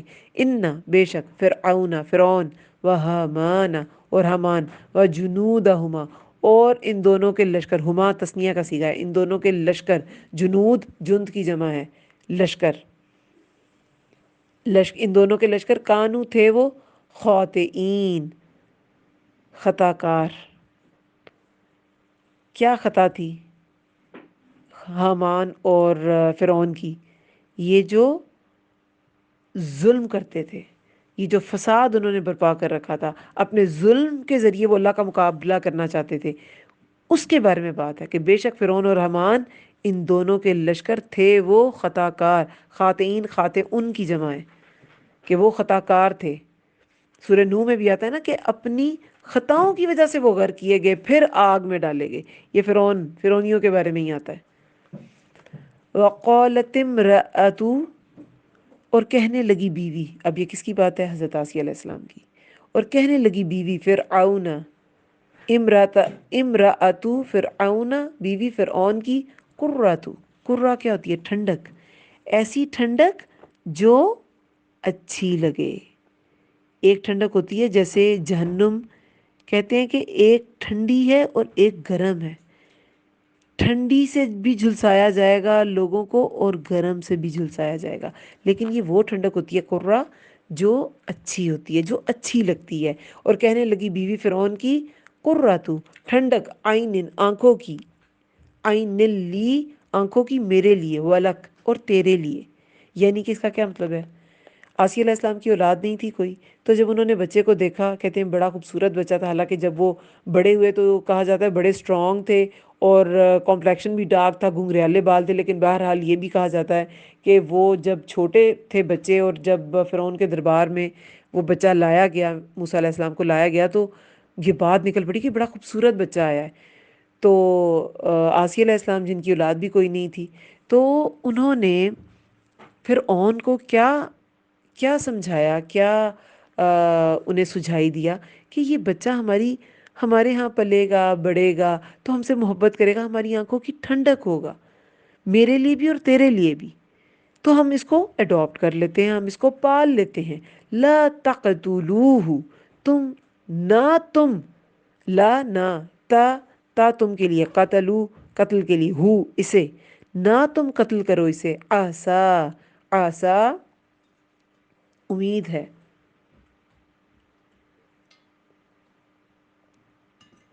امید ہے، ان ینفعنا، کہ وہ نفع دے گا ہمیں، او، یا، نتخذہ، ہم بنا لیں گے اسے، ولدا وہم، بیٹا، اور وہ لا یشعرون، نہیں وہ شعور رکھتے تھے۔ اب آسیہ علیہ السلام نے کیا کہا کہ ہم اسے پالیں گے، دیکھو اتنا پیارا بچہ ہے، تو یہ ہماری آنکھوں کی ٹھنڈک، اور کہتے ہیں کہ سورہ طٰہٰ میں بھی ہم نے پڑھا تھا کہ اللہ تعالیٰ نے کیا فرمایا موسیٰ علیہ السلام کے لیے کہ ہم نے میں نے اپنی طرف سے تمہارے چہرے پہ محبت ڈال دی۔ یعنی موسیٰ علیہ السلام کے چہرے پہ اللہ تعالیٰ کی طرف سے ایک محبت تھی، جو انہیں دیکھتا تھا اس سے انہیں پسند کرتا تھا، ان سے محبت کرنے لگتا تھا۔ اور دیکھیں یہ یقیناً اللہ تعالیٰ نے محبت ان کے چہرے پہ ڈالی تھی، تو وہ بنی اسرائیل کا بچہ ہوتے ہوئے سب جانتے تھے بنی اسرائیل کا بچہ ہے، ظاہر ہے فرعونی تو اپنا بچہ نہیں دریا میں بہائیں گے، وہ بنی اسرائیل کا ہی بچہ تھا تو کسی نے دریا میں بہا دیا نا کہ کوئی اس کو قتل نہ کر دے۔ پھر بھی اسے کوئی قتل نہیں کر سکا، اسے کوئی قتل نہیں کر سکا۔ وہ اسی محل میں پلا، موسیٰ علیہ السلام اسی محل میں پلے، وہیں پلے بڑے جوان ہوئے شاہی آداب کے ساتھ، شاہی پروٹوکول میں۔ تو یہ کیسی اللہ تعالیٰ کی مشیت تھی، اور کیسی ان کے چہرے پہ محبت ڈالی ہوگی کہ دل نرم ہو گیا۔ آسیہ علیہ السلام کا تو ہوا ہی، کیونکہ ان کے دل میں ایک فطرتاً جو اللہ تعالیٰ ایمان رکھتے ہیں وہ ان کے دل میں تھا، اور بڑے ہو کے جب موسیٰ علیہ السلام کو نبوت ملی تو وہ اس ایمان کو، اس فطرتاً جو اللہ تعالیٰ کی ایک پہچان تھی، اس کو انہوں نے ایکسیپٹ کر لیا، اللہ تعالیٰ کی معرفت کو پہچان گئیں اور حق کو قبول کر لیا۔ تو ان کی تو فطرت سلیم تھی ہی، لیکن فرعون بھی اس بات پہ راضی ہو گیا۔ دیکھیں جب ہارون علیہ السلام اور ہارون علیہ السلام اور موسیٰ علیہ السلام فرعون کے دربار میں آئے تھے، تو سارے درباری جو تھے وہ فرعون کے کارندے تھے، اس کے ماتحت تھے، اس کی حکومت تھی، اس کا دربار تھا۔ لیکن موسیٰ علیہ السلام اور ہارون علیہ السلام کو وہ کوئی ضرر نہیں پہنچا سکے۔ اور پھر جب انہوں نے وہ جو ایک جادو کا کھیل جادوگروں نے دکھایا، اور پھر موسیٰ علیہ السلام نے اپنا معجزہ پیش کیا، پھر تو خیر جادوگر سجدے میں گر گئے۔ لیکن اس سے پہلے بھی جو ان کا سورہ طٰہٰ میں ہم نے پڑھا ڈیٹیل سے، جو ان کا مکالمہ تھا فرعون کے ساتھ، فرعون اس سے بڑھ نہیں سکا تھا۔ تو کوئی نہ کوئی ان کی شخصیت میں ایسی بات تھی کہ مقابل جو تھا وہ ان کے ساتھ زیادتی نہیں کر پاتا تھا، چاہے ان کی پوزیشن ویک تھی۔ نہ تم قتل کرو اسے، امید ہے کہ وہ نفع دے گا ہمیں، یعنی کہ وہ بڑا ہوگا، ہمارا سہارا بنے گا، اولاد کی طرح رہے گا، اور ہم بنا لیں گے اسے بیٹا، ہم اسے بیٹا بنا لیتے ہیں۔ اور وہ شعور رکھتے تھے، وہ یہ جانتے نہیں تھے کہ یہ جسے بیٹا بنا رہے ہیں، یہ کبھی کبھی انسان کو لگ رہا ہوتا ہے یہ چیز بہت اچھی ہے، جیسے اللہ تعالیٰ قرآن میں کیا کہتے ہیں کہ کچھ چیزوں میں تم خیر سمجھتے ہو حالانکہ اس میں خیر نہیں ہوتی، اور کچھ چیزوں میں تم شر سمجھتے ہو حالانکہ اس میں اللہ تعالیٰ کی طرف سے خیر ہوتی ہے۔ تو کبھی کبھی دکھنے میں کوئی خیر والی چیز کسی کے لیے شر بن سکتی ہے، اور کبھی کبھی کوئی شر والی چیز اللہ تعالیٰ اس میں سے خیر کو نکال سکتے ہیں، جیسے ابراہیم علیہ السلام کے لیے اس آگ میں بھی خیر تھی، اور موسیٰ علیہ السلام فرعون کے گھر میں پلے لیکن فرعون کے لیے اس میں خیر نہیں تھی۔ تو یہ اللہ تعالیٰ کی مشیت ہے۔ فَأَصْبَحَ، اور ہو گیا، فؤاد، دل، امی موسیٰ، موسیٰ علیہ السلام کی ماں کا، فارغا، خالی، ان، بے شک، کادت، قریب تھا، لتبدی، کہ وہ ظاہر کر دیتی، بھی، اسے، لولا، اگر نہ ہوتا، یہ کہ ربطنا، مضبوط کر دیا تھا ہم نے، علی قلبہا، اس کے دل کو، لتکون، تاکہ وہ ہو، من المؤمنین، ایمان لانے والوں میں سے۔ اب دیکھیں جب کسی کا بچہ کھو جاتا ہے تو انسان کی کیسی حالت ہوتی ہے، لیکن جب کوئی اللہ پر بھروسہ کر لینا تو پھر اللہ اس کے گمان کے ساتھ ہو جاتا ہے۔ حدیث میں کیا آتا ہے کہ میں اپنے بندے کے گمان کے ساتھ ہوتا ہوں، اس گمان کے ساتھ جو وہ میرے متعلق رکھتا ہے۔ تو موسیٰ علیہ السلام کا جو دل تھا وہ فارغ ہو گیا۔ فارغہ کہتے ہیں ڈول کو انڈیل کر خالی کر دینا۔ اچھا، القا ہوتا ہے ڈالنا، فارغہ ہوتا ہے ڈول کو انڈیل کر خالی کر دینا۔ وہ القا جو تھا، ملاقات بھی اسی سے آتا ہے کہ آپ کسی سے مل جائیں، کوئی چیز کسی چیز میں ڈل جائے تو وہ اس کے لیے آتا ہے۔ یہ فارغہ، یہ دونوں جو ہے تو وہ مکس ہو گئے۔ فارغہ کا مطلب ہے ڈول کو انڈیل کر خالی کر دینا، کیونکہ یہ بالکل جیسے ایک چیز کو انڈیل کر دوسرے میں ڈال دیا جاتا ہے، اس طرح موسیٰ علیہ السلام کا جو انہوں نے کیا کیا، بیٹے کو جب ڈال دیا دریا میں تو سب کچھ جیسے دل سے انڈھیل کے اس دریا میں ہی چلا گیا، دل خالی ہو گیا، دل فارغ ہو گیا، ہر فکر سے فارغ ہو گیا، بس ایک ہی فکر رہ گئی، کس کی؟ بیٹے کی، بیٹے کی کہ اس کا کیا ہوگا۔ ڈال تو دیا اللہ کے حکم پہ، لیکن دل، اب یہاں پر دو ورڈز ایک ہی آیت میں یوز کیے گئے ہیں، فؤاد اور قلب. ہو گیا دل، یہاں پر آیا فؤاد، موسیٰ کا خالی. اور قریب تھا کہ وہ ظاہر کر دیتی. کیا کر دیتی؟ اپنا راز ظاہر کر دیتی. یہی کیا کہ باہر جا کے شور مچانا شروع کر دی، میرا بیٹا چلا گیا، یہ میرا بیٹا تھا، یہ کسی کے ہاتھ نہ لگ جائے. عورتیں ایسی کرتی ہیں نا، وہ جب جذباتی ہو جاتی ہیں انہیں کچھ سمجھ نہیں آتی اور وہ بہت سے راز کھول دیتی ہیں. تو قریب تھا کہ وہ ظاہر کر دیتی اس راز کو، اگر نہ ہوتا یہ کہ ربط نہ مضبوط کر دیا. ربط نہ، رباط الخیل بھی ہم نے پڑھا تھا، گھوڑوں کا باندھنا، جب ہم نے جہاد کے بارے میں پڑھا تھا کہ تیاری کر کے رکھو جہاد کی، تو اس میں گھوڑوں کو باندھنے کا ذکر تھا، رباط الخیل تھا. اس کے علاوہ رابطو، جڑ کر رہنا، یہ بھی ورڈ گزرا ہے پچھلی تفسیروں میں. تو مضبوط کرنا کیا کیا گیا کہ غیبی مدد کے ذریعے موسیٰ علیہ السلام کی والدہ کا دل باندھ دیا گیا کہ وہ راز کو فاش نہ کرے. دیکھیں جب ایمان ہونا دل میں تو اللہ تعالیٰ پھر حفاظت کرتا ہے اس دل کی، جس دل میں ایمان ہوتا ہے تو پھر دل کو مضبوط پکڑ لیا. اب یہاں پر دل کا کیا، دل کے لیے ورڈ یوز کیا قلبیہ. اردو میں بھی دل یوز کیا جاتا ہے اور انگلش میں بھی، دونوں کا ترجمہ ہارٹ کیا جائے گا، لیکن فؤاد اور قلب میں فرق ہے. فرق ہے. پہلے فؤاد استعمال کیا گیا، اللہ تعالیٰ نے ایک ایک لفظ جو قرآن میں استعمال کیا اس میں فرق ہے. فؤاد دل کو کہتے ہیں، مگر فؤاد کہتے ہیں آگ پہ بھننے کو. یہ لحم الفعید جو ہے نا، یہ کہتے ہیں بھنے ہوئے گوشت، باربیکیو کو لحم الفعید، فعید. تو یہ فؤاد بھی اسی سے ہے، آگ پر بھونے جانا. اس کا کیا مطلب ہے؟ یہ دل کی ایک انتہائی جذباتی کیفیت کے لیے آتا ہے فؤاد. جب دل کسی ایک ہی کیفیت، ایک ہی جذبے سے بھر جاتا ہے، شدت پکڑ لیتا ہے، جیسے جل رہا ہے اس میں. وہ کوئی بھی کیفیت ہو سکتی ہے، وہ دکھ بھی ہو سکتا ہے، وہ غم بھی ہو سکتا ہے، ڈپریشن ہو سکتا ہے، وہ خوف ہو سکتا ہے، وہ فرسٹریشن ہو سکتی ہے، خوف، دکھ، غم، تکلیف، کوئی بھی کسی بھی ایسے سرکشی بھی لفظ کے لیے فؤاد آتا ہے. یعنی کہ وہ کسی ایک چیز پہ جم جاتا ہے. فؤاد جو دل ہے یہ ریشنل ہوتا ہے، جب ریشنل یعنی کہ سوچ سمجھ کے جو ایک چیز پہ جم جاتا ہے. قلب تو ہوتی ہے نا الٹتی پلٹتی حالت. نارملی دل قلب ہے. ہم دعاؤں میں جو لفظ پڑھتے ہیں مسنون دعاؤں میں، وہ بھی قلب ہوتا ہے. یا مقلب القلوبی، یا مقلب القلوبی ثبت قلبی علی دینک، اے دلوں کو تھامنے والے، ثبات دینے والے، میرے دل کو دین پر جما دے، دین پر اس کو ثبات عطا کر دے. یا مقلب القلوبی ثبت قلبی علی دینک.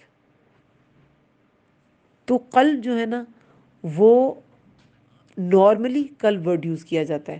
اب یہ جو نارملی قلب ہوتا ہے، یہ کیا ہوتا ہے؟ قلب کا مطلب ہوتا ہے الٹتی پلٹتی حالت.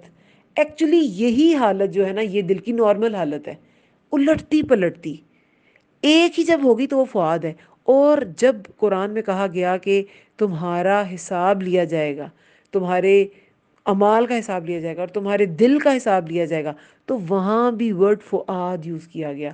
کیونکہ جب کسی ایک بات پہ دل ٹھہر جاتا ہے نا، تو وہ فؤاد ہوتا ہے، پھر اس کا حساب ہوتا ہے.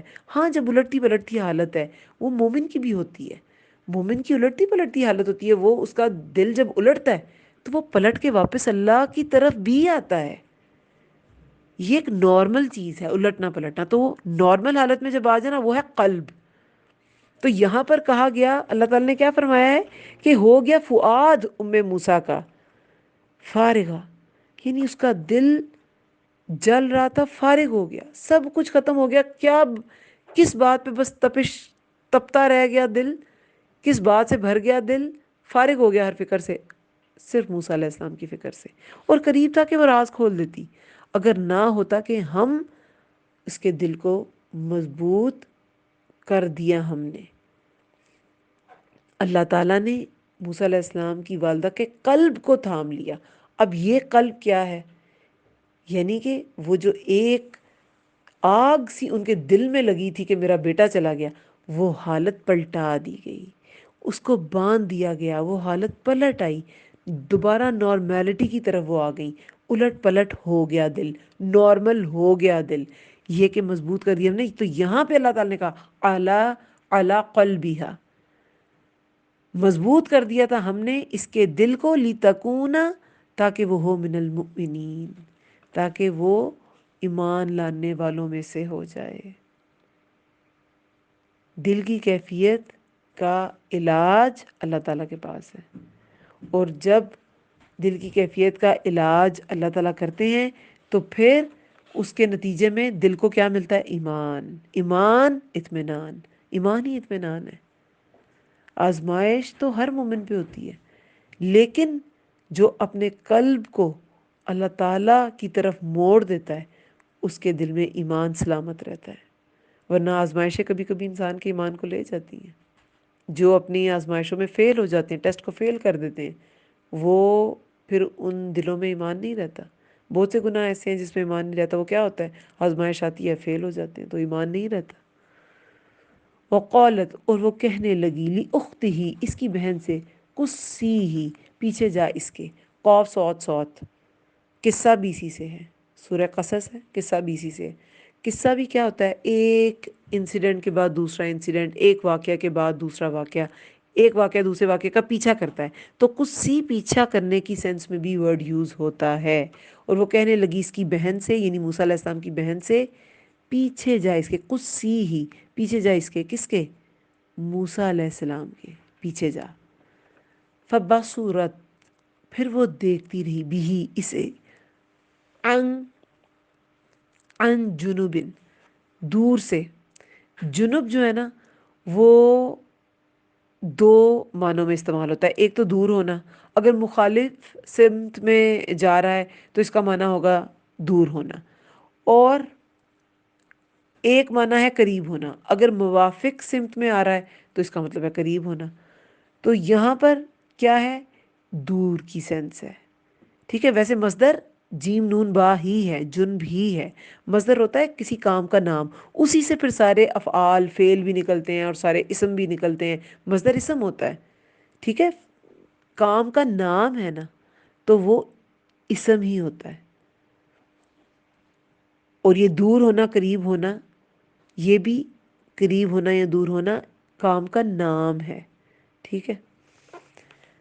پھر وہ دیکھتی رہی اسے، عن جنوب وہم، دور سے، اور وہ لا یشعرون، اور وہ شعور نہ رکھتے تھے. اب بہن جو ان کی تھی وہ انہیں دور سے دیکھ رہی تھی. ظاہر ہے وہ تو بچہ تو دریا میں بہتا جا رہا تھا، وہ دور ہوتی جا رہی تھی. یہاں پر دور ہونا مراد ہے. اور وہ لوگ جو تھے باقی، وہ شعور نہیں رکھتے تھے کہ یہ اسی کی بہن ہے. وحرمنا، اور حرام کر دی ہم نے، علیہ، اس پر، مرادع، دودھ پلانے والیاں، من قبل، اس سے پہلے. فقالت، تو وہ کہنے لگی، حل، کیا، ادلکم، میں بتاؤں تمہیں، دال لام لام روٹ ورڈ ہے اس کا. ادلکم، میں بتاؤں تمہیں، علی اہل بیت، ایسے گھر والے، یکفلونہ، جو کفالت کریں. کفل سے ہے نا، کاف فا لام، جو کفالت کریں گے اس کی، لکم، تمہارے لیے، وہم، اور وہ، لہو، اس کے لیے، ناصحون، خیر خواہ ہوں گے.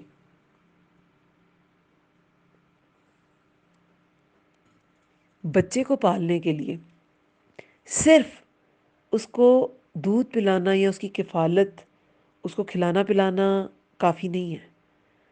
اس کی خیر خواہی بھی، اسے محبت سے رکھنا بھی. محبت کے بغیر بچہ پل نہیں سکتا، وہ بیمار ہو جائے گا. آپ بچے کو اچھا کھلائیں پلائیں لیکن اسے محبت نہ دیں، وہ بچہ کبھی ایک صحت مند بچہ فزیکلی بھی اور مینٹلی کبھی نہیں ہو سکتا. تو اس بچی نے، اب جب کہتے ہیں کہ موسیٰ علیہ السلام فرعون کے محل میں پہنچے اور پھر فرعون فائنلی مان گیا کہ ٹھیک ہے اس کو رکھ لیا جائے. وہ بچہ جب اس کو بھوک لگی، وہ رویا، دودھ پلانے کی باری آئی تو جب بہت سی خواتین کو، ظاہر ہے وہ محل تھا اور کہا گیا ہوگا کہ خواتین ایسی جو دودھ پلاتی ہیں وہ آ جائیں، تب یہ جو دائیوں کا زمانہ تھا کہ دودھ پلوایا جاتا تھا دوسری عورتوں سے. تو کسی کی بھی مرادع، دودھ پلانے والیاں، دودھ پلانے کی جگہ، وہ قبول نہیں کی موسیٰ علیہ السلام نے. ٹھیک ہے، تو پھر وہ جو بہن تھی جو سارا قصہ دیکھ رہی تھی اس محل کے باہر ہی تھی، اور جب ظاہر ہے ایسا وہ بچہ رونے لگا اور وہ شور پڑ گیا کہ یہ تو دودھ نہیں پی رہا، اور وہ باہر تک بات آئی، تو ظاہر ہے پھر اس بچی تک بھی پہنچی، اور اس نے پھر کہا کہ کیا میں بتاؤں تمہیں ایسے گھر والے جو اس کی کفالت کریں گے، یہ دودھ بھی پلا دیں گے اور اس کے خیر خواہ بھی ہوں گے، اس کو بہت محبت سے رکھیں گے۔ اور پھر کیا کہا جاتا ہے کہ جب وہ مان گئی، انہوں نے کہا ٹھیک ہے بتاؤ اس عورت کا پتہ، تو موسیٰ علیہ السلام جو ہے وہ شاہی پروٹوکول میں واپس اپنی ہی ماں کے پاس آئے، واپس اپنی ہی ماں کے پاس آئے، اور انہیں پھر کہا گیا کہ آپ ہمارے ساتھ چلیں، اس کی آپ دائی کے فرائض انجام دیں، تو انہوں نے کہا کہ نہیں میرا تو گھر بار ہے، میں جا نہیں سکتی، آپ بچے کو یہاں لایا کریں۔ تو وہ اس پہ بھی مان گئے، اور موسیٰ علیہ السلام روز شاہی پروٹوکول میں وہاں آتے تھے، اور پھر موسیٰ علیہ السلام کو محل کا آرام بھی ملا، بہترین پرورش بھی ملی۔ آسیہ علیہ السلام وہاں تھی، اور یہاں پہ سگی ماں تھی، سگی ماں کی طرف انہیں لوٹایا بھی گیا، ایمان بھی سلامت رہا کیونکہ وہ بنی اسرائیل کی عورت تھی، اور ان کی والدہ جو تھیں، اور وہ ظاہرہ ایمان پر ہی تھیں، اور انہوں نے اپنے بچے کی کفالت بھی کی، اور وہ آخر جو اللہ تعالیٰ نے ان سے وعدہ کیا تھا وہ پورا ہو گیا کہ وہ بچہ ان کے پاس لوٹ آیا۔ وہ ظاہر ہے وہ تو ان کی سگی ماں تھی، اور ان کا تو انہوں نے پھر ایکسیپٹ بھی کر لیا، ان کی فیڈ بھی، تو پھر یہ معاملہ حل ہو گیا، اور کہتے ہیں کہ ان کی والدہ کا وظیفہ بھی لگا دیا گیا۔ وہ ایک حدیث مبارکہ میں آتا ہے نا کہ جو انسان بھی خالص نیت، جو کاریگر اپنا کام اچھی نیت کے ساتھ کرتا ہے، اس کی مثال موسیٰ کی طرح ہے، جو اپنے ہی بچے کو دودھ پلاتی ہے، اور آخرت میں اسے اجر بھی، آخرت بھی وصول کرتی ہے۔ یعنی کہ ہر کام کو جو بھی کاریگر ہے، کوئی کپڑے سینے والا درزی ہے، کوئی گوشت بنانے والا کسائی ہے، یا کوئی کارپینٹر ہے، کوئی مزدور ہے، کوئی بھی ہے، اگر وہ اپنا کام ایمانداری کے ساتھ اور اللہ کے ہاں اجر کے لیے کرتا ہے، تو پھر اسے اجرت بھی ملتی ہے، اور آخرت میں بھی اجر ملے گا۔ دنیا کرتا تو وہ اپنا ہی کام ہے، دنیا تو اس نے کمانی ہے، لیکن اسے آخرت میں بھی اجر ملے گا۔ موسیٰ علیہ السلام تو موسیٰ علیہ السلام کی والدہ تو اپنے ہی بچے کو دودھ پلا رہی تھی، لیکن اجرت بھی ملی۔ تو وہ جو اچھی نیت سے کرنے والے نا، کیوں انہیں اجر بھی ملا، دنیا کی بھی اجرت مل گئی، اور اللہ کی طرف سے بھی اجر مل گیا، کیونکہ اللہ تعالیٰ کے لیے، اللہ تعالیٰ کے حکم پر، اللہ تعالیٰ کی وحی پر انہوں نے بچہ دریا میں ڈال دیا تھا۔ اسی طرح جو نیت خالص کے ساتھ لوگوں کی خیر خواہی کے لیے اچھی نیت کے ساتھ جو کام کرے گا، کوئی بھی کام کرے گا، کسی بھی طرح کا وہ کام کرے گا، تو پھر وہ کام تو اپنا ہی کر رہا ہوگا، لیکن اسے الگ سے اجر بھی ملے گا۔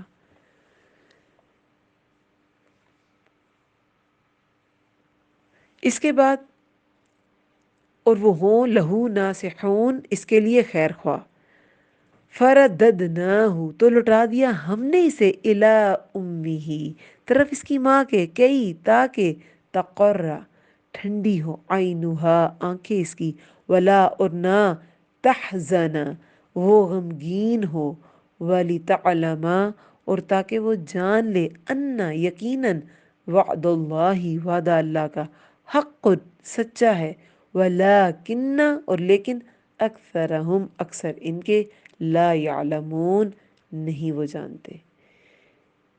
اب موسیٰ علیہ السلام کو جب لوٹا دیا گیا ان کی والدہ کو، تو اس میں دیکھیں اس واقعے کی ابتدا عورت کی قربانی سے ہوتی ہے۔ دین کے کام میں عورتوں کا کردار ہمیشہ رہا ہے۔ ابراہیم علیہ السلام کے واقعے میں بھی بیٹے کی قربانی تھی، اور اس میں بھی بیٹے کی قربانی تھی۔ اس میں بھی بیٹا بعد میں ملا ابراہیم علیہ السلام کو، اس کو بچا لیا گیا، اس میں بھی بچا لیا گیا، اس میں تو چند لمحوں میں ہی بچا لیا گیا، اس میں کچھ گھڑیاں زیادہ لگی ہوں گی۔ پھر اس واقعے کی بہت زیادہ مماثلت جو ہے وہ یوسف علیہ السلام کے واقعے سے بھی ہے۔ یوسف علیہ السلام کو بھی دیکھیں، انہیں کیا تھا؟ اقتدار ملا۔ موسیٰ علیہ السلام کو بھی اقتدار ملا، وہ محل میں ہی پلے بڑے، لیکن پھر انہیں قید بھی کر دیا گیا الزام لگا کر، اور موسیٰ علیہ السلام پہ بھی ایک الزام آ گیا، انہوں نے وہ جان بوجھ کے تو نہیں قتل کیا تھا۔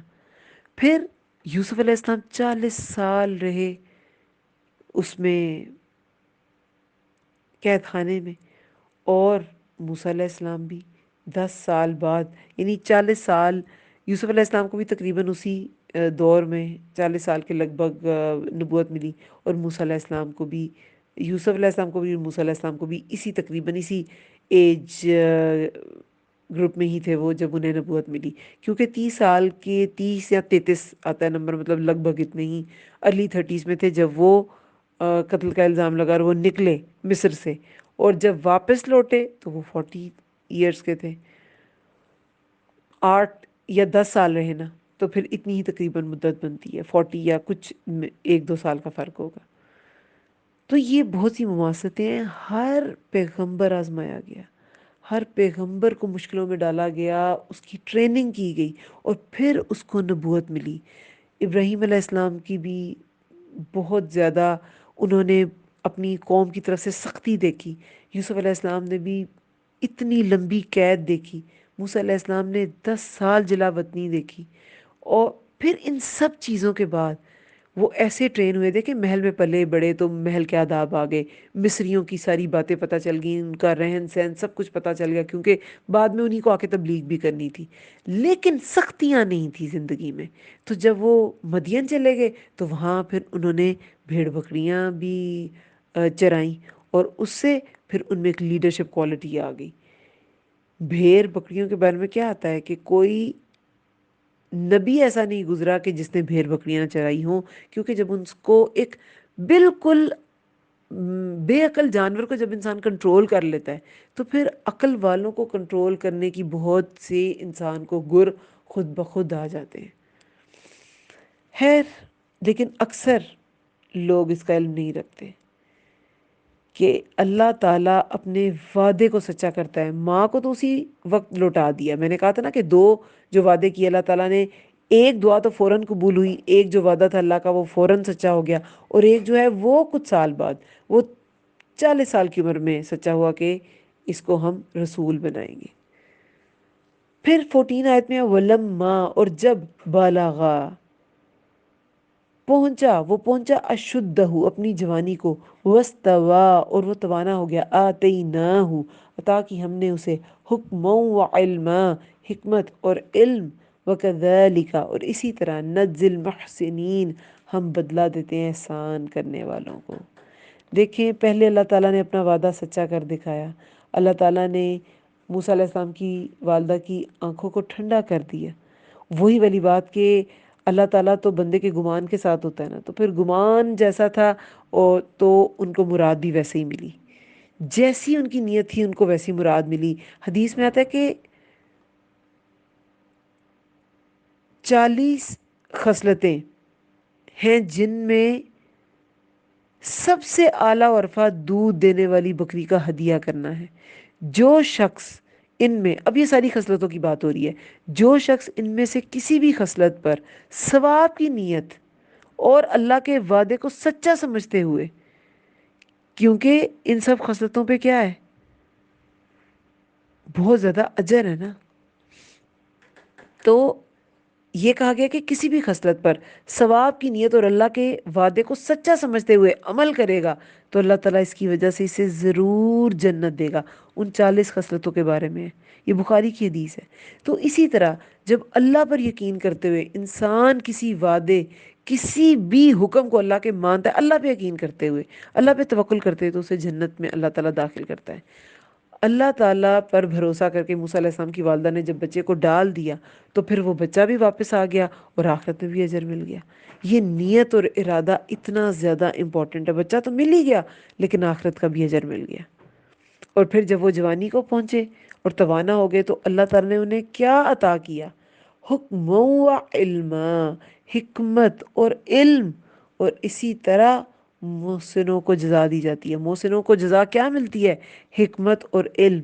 یہاں پر حکمت جو ہے، کیونکہ موسیٰ علیہ السلام کی بات ہے کہ جب وہ پہنچا اپنی جوانی کو اور وہ توانا ہو گیا تو ہم نے اسے حکمت اور علم عطا کیا۔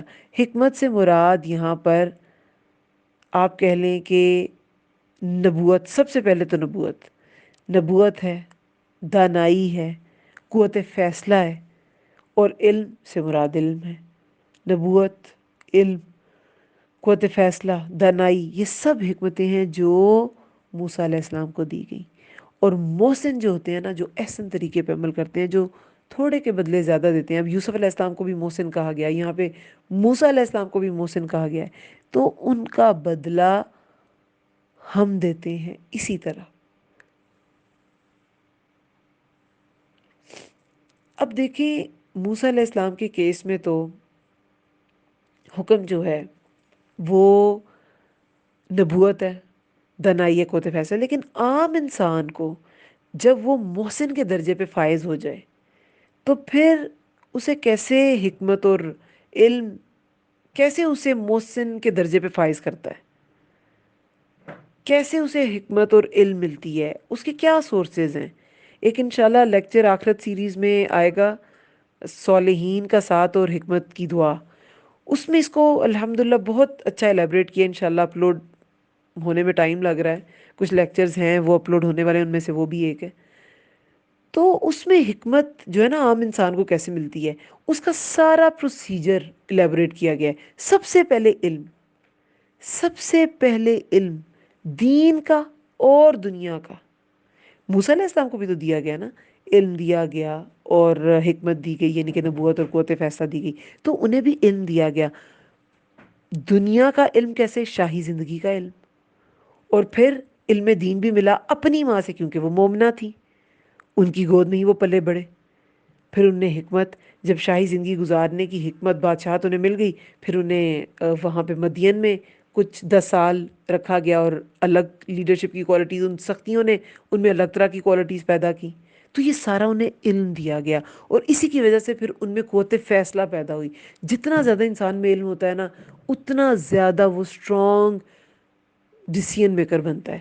کیونکہ ڈیسیژن لینے کے لیے علم بہت ضروری ہے. ہر طرح سے، ہر اینگل سے چیزوں کو جانچنا پرکھنا بہت ضروری ہے. وہ انسان اچھا ڈیسیژن میکر ہوتا ہے. اب ایک عام انسان وہ پھر کیا کرے گا حکمت کے لیے؟ کیسے وہ کوشش کرے گا؟ سب سے پہلے تو علم، علم ہی سیکھے گا. سب سے پہلے علم سیکھے گا، اور ایک دفعہ نہیں، بار بار سیکھے گا، بار بار سیکھے گا. امام شافعی کہتے تھے کہ علم کے لیے سفر کرو، علم کے لیے سفر کرو. کیونکہ سفر میں انسان کو بہت سی ایسی، اور یہ بھی کہتے تھے کہ سفر میں غم کا علاج ہے. اگر کوئی ڈپریشن ہو گیا ہے، حالات سے کوئی انسان تنگ ہے، وہ ضرور آؤٹ آف اسٹیشن چلا جائے، یا اپنے اس انوائرمنٹ کو، اس سینیریو کو بدل دے. تو کیا ہوگا؟ آنکھ اجل پہاڑ اجل، وہ چیزیں بدل جائیں گی. تو یہ جو علم ہے نا، اس کے لیے محنت. صرف علم نہیں، ایک بار قرآن پڑھ لیا، ہاں میں نے علم حاصل کر لیا، نہیں. ہر بار قرآن آپ کو نئی چیزیں سکھائے گا. یہی آیات پہلے بھی پڑھی، اس بار پڑھی تو اور چیزیں سمجھ آئیں. تو علم، اور بار بار علم، پھر اس علم پر عمل. صرف علم سے اپنا دماغ سٹف نہیں کرنا، وہ پھر انفارمیشن ہے. اس پر عمل. کیونکہ دیکھیں، علم نے اگر آپ کو عمل نہیں کرایا، آپ یہ فیصلہ نہیں کر سکے کہ میں نے کس بات پہ عمل کرنا ہے، تو آپ میں حکمت تو نہ آئی. حکمت قوت فیصلہ ہوتی ہے.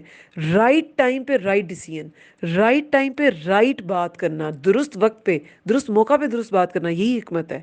تو اگر آپ نے علم کے بعد عمل نہیں کیا تو حکمت تو نہیں ہے.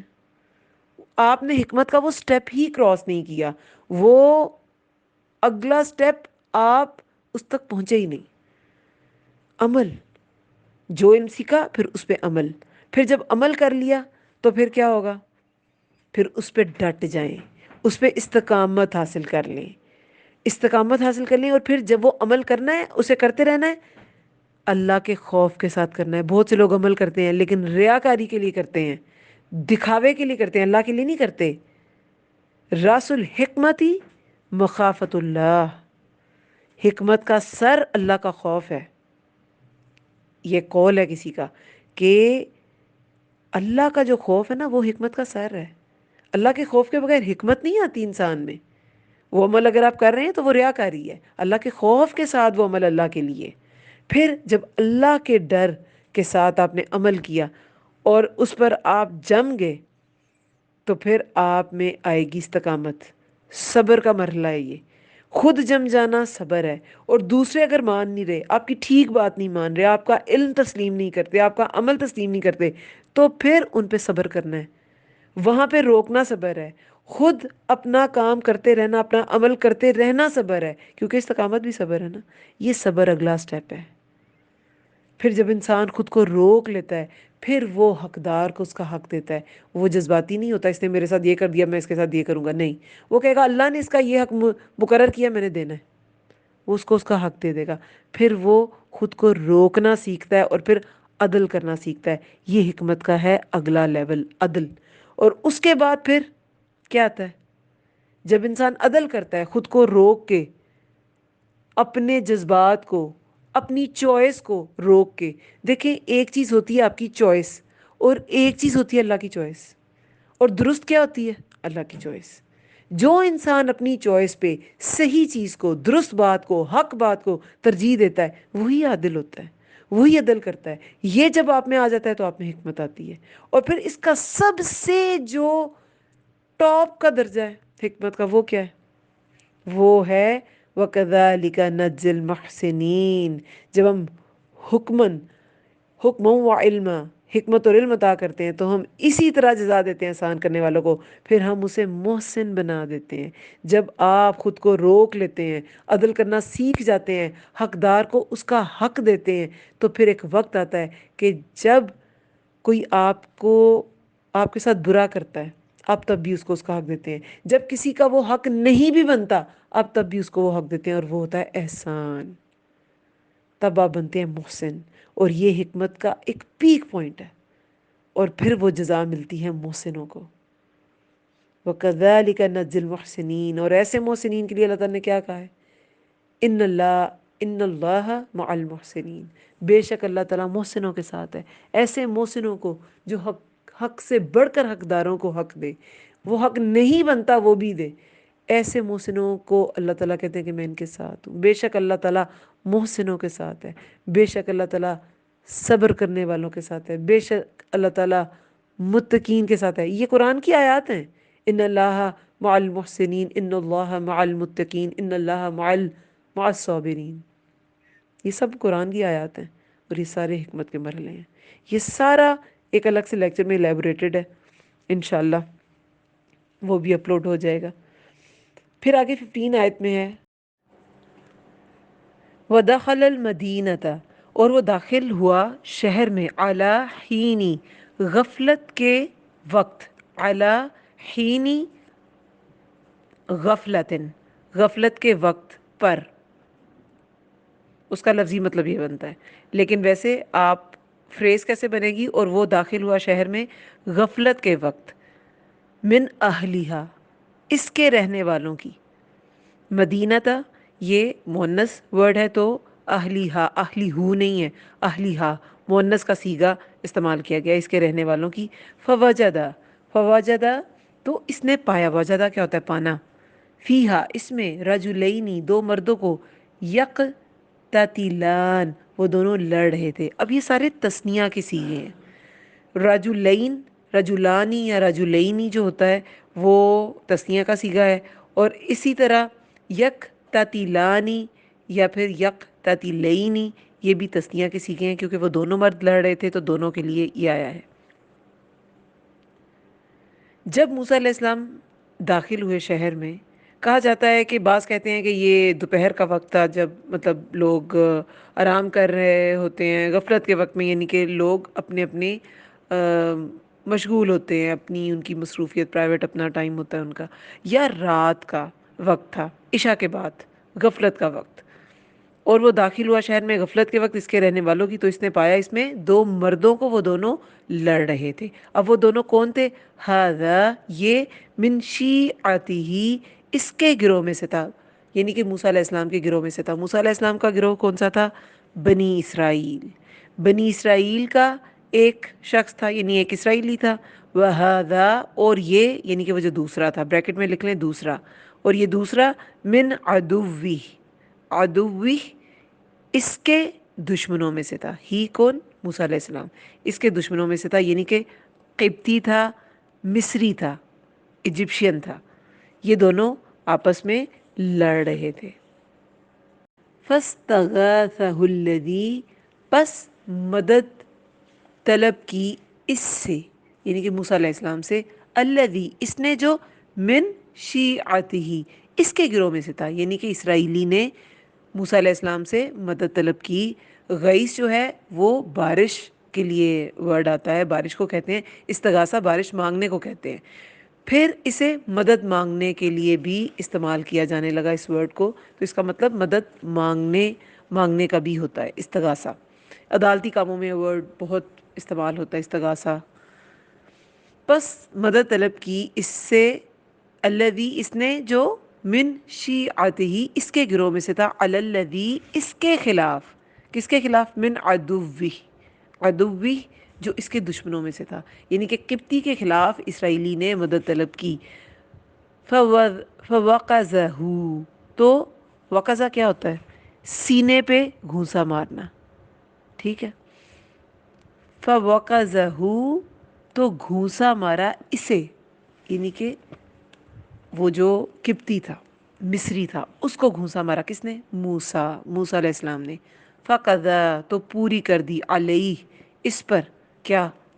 بریکٹ میں لکھ لیں زندگی، یعنی کہ اس پر فیصلہ اس کا کر دیا گیا. وقت قضا بھی ہم کہتے ہیں نا، وقت قضا آ گیا، تو یہ وہی بات ہے. فقضا، تو پوری کر دی، علیہ، اس پر، بریکٹ میں لکھ لیں زندگی، یعنی کہ اس کا کام تمام ہو گیا، وہ مر گیا. قال، بولا، ھذا، یہ، من عمل الشیطان، کام میں سے ہے شیطان کے. انہو، یقیناً وہ، عدو مضل مبین، یقیناً وہ عدو، دشمن ہے، مضل مبین. مضل کیا ہوتا ہے؟ ضل کیا ہوتا ہے؟ ضلال، گمراہی. ذوات لام لام اس کا روٹ ورڈ ہے. اور مضل، گمراہ کرنے والا. میم لگنے سے وہ کیا ہے؟ ناؤن بن گیا. جیسے حب ہے، محبت، لیکن حب سے پہلے میم لگ جائے، محب، تو وہ کیا بن جاتا ہے؟ ناؤن، کرنے والا، محبت کرنے والا. اسی طرح یہ مضل، گمراہ کرنے والا، کھلم کھلا. مضل مبین، گمراہ کرنے والا ہے، کھلم کھلا. اب یہاں پر اس واقعے کا آغاز ہوتا ہے جس کی وجہ سے موسیٰ علیہ السلام کو مصر چھوڑ کے مدین جانا پڑا.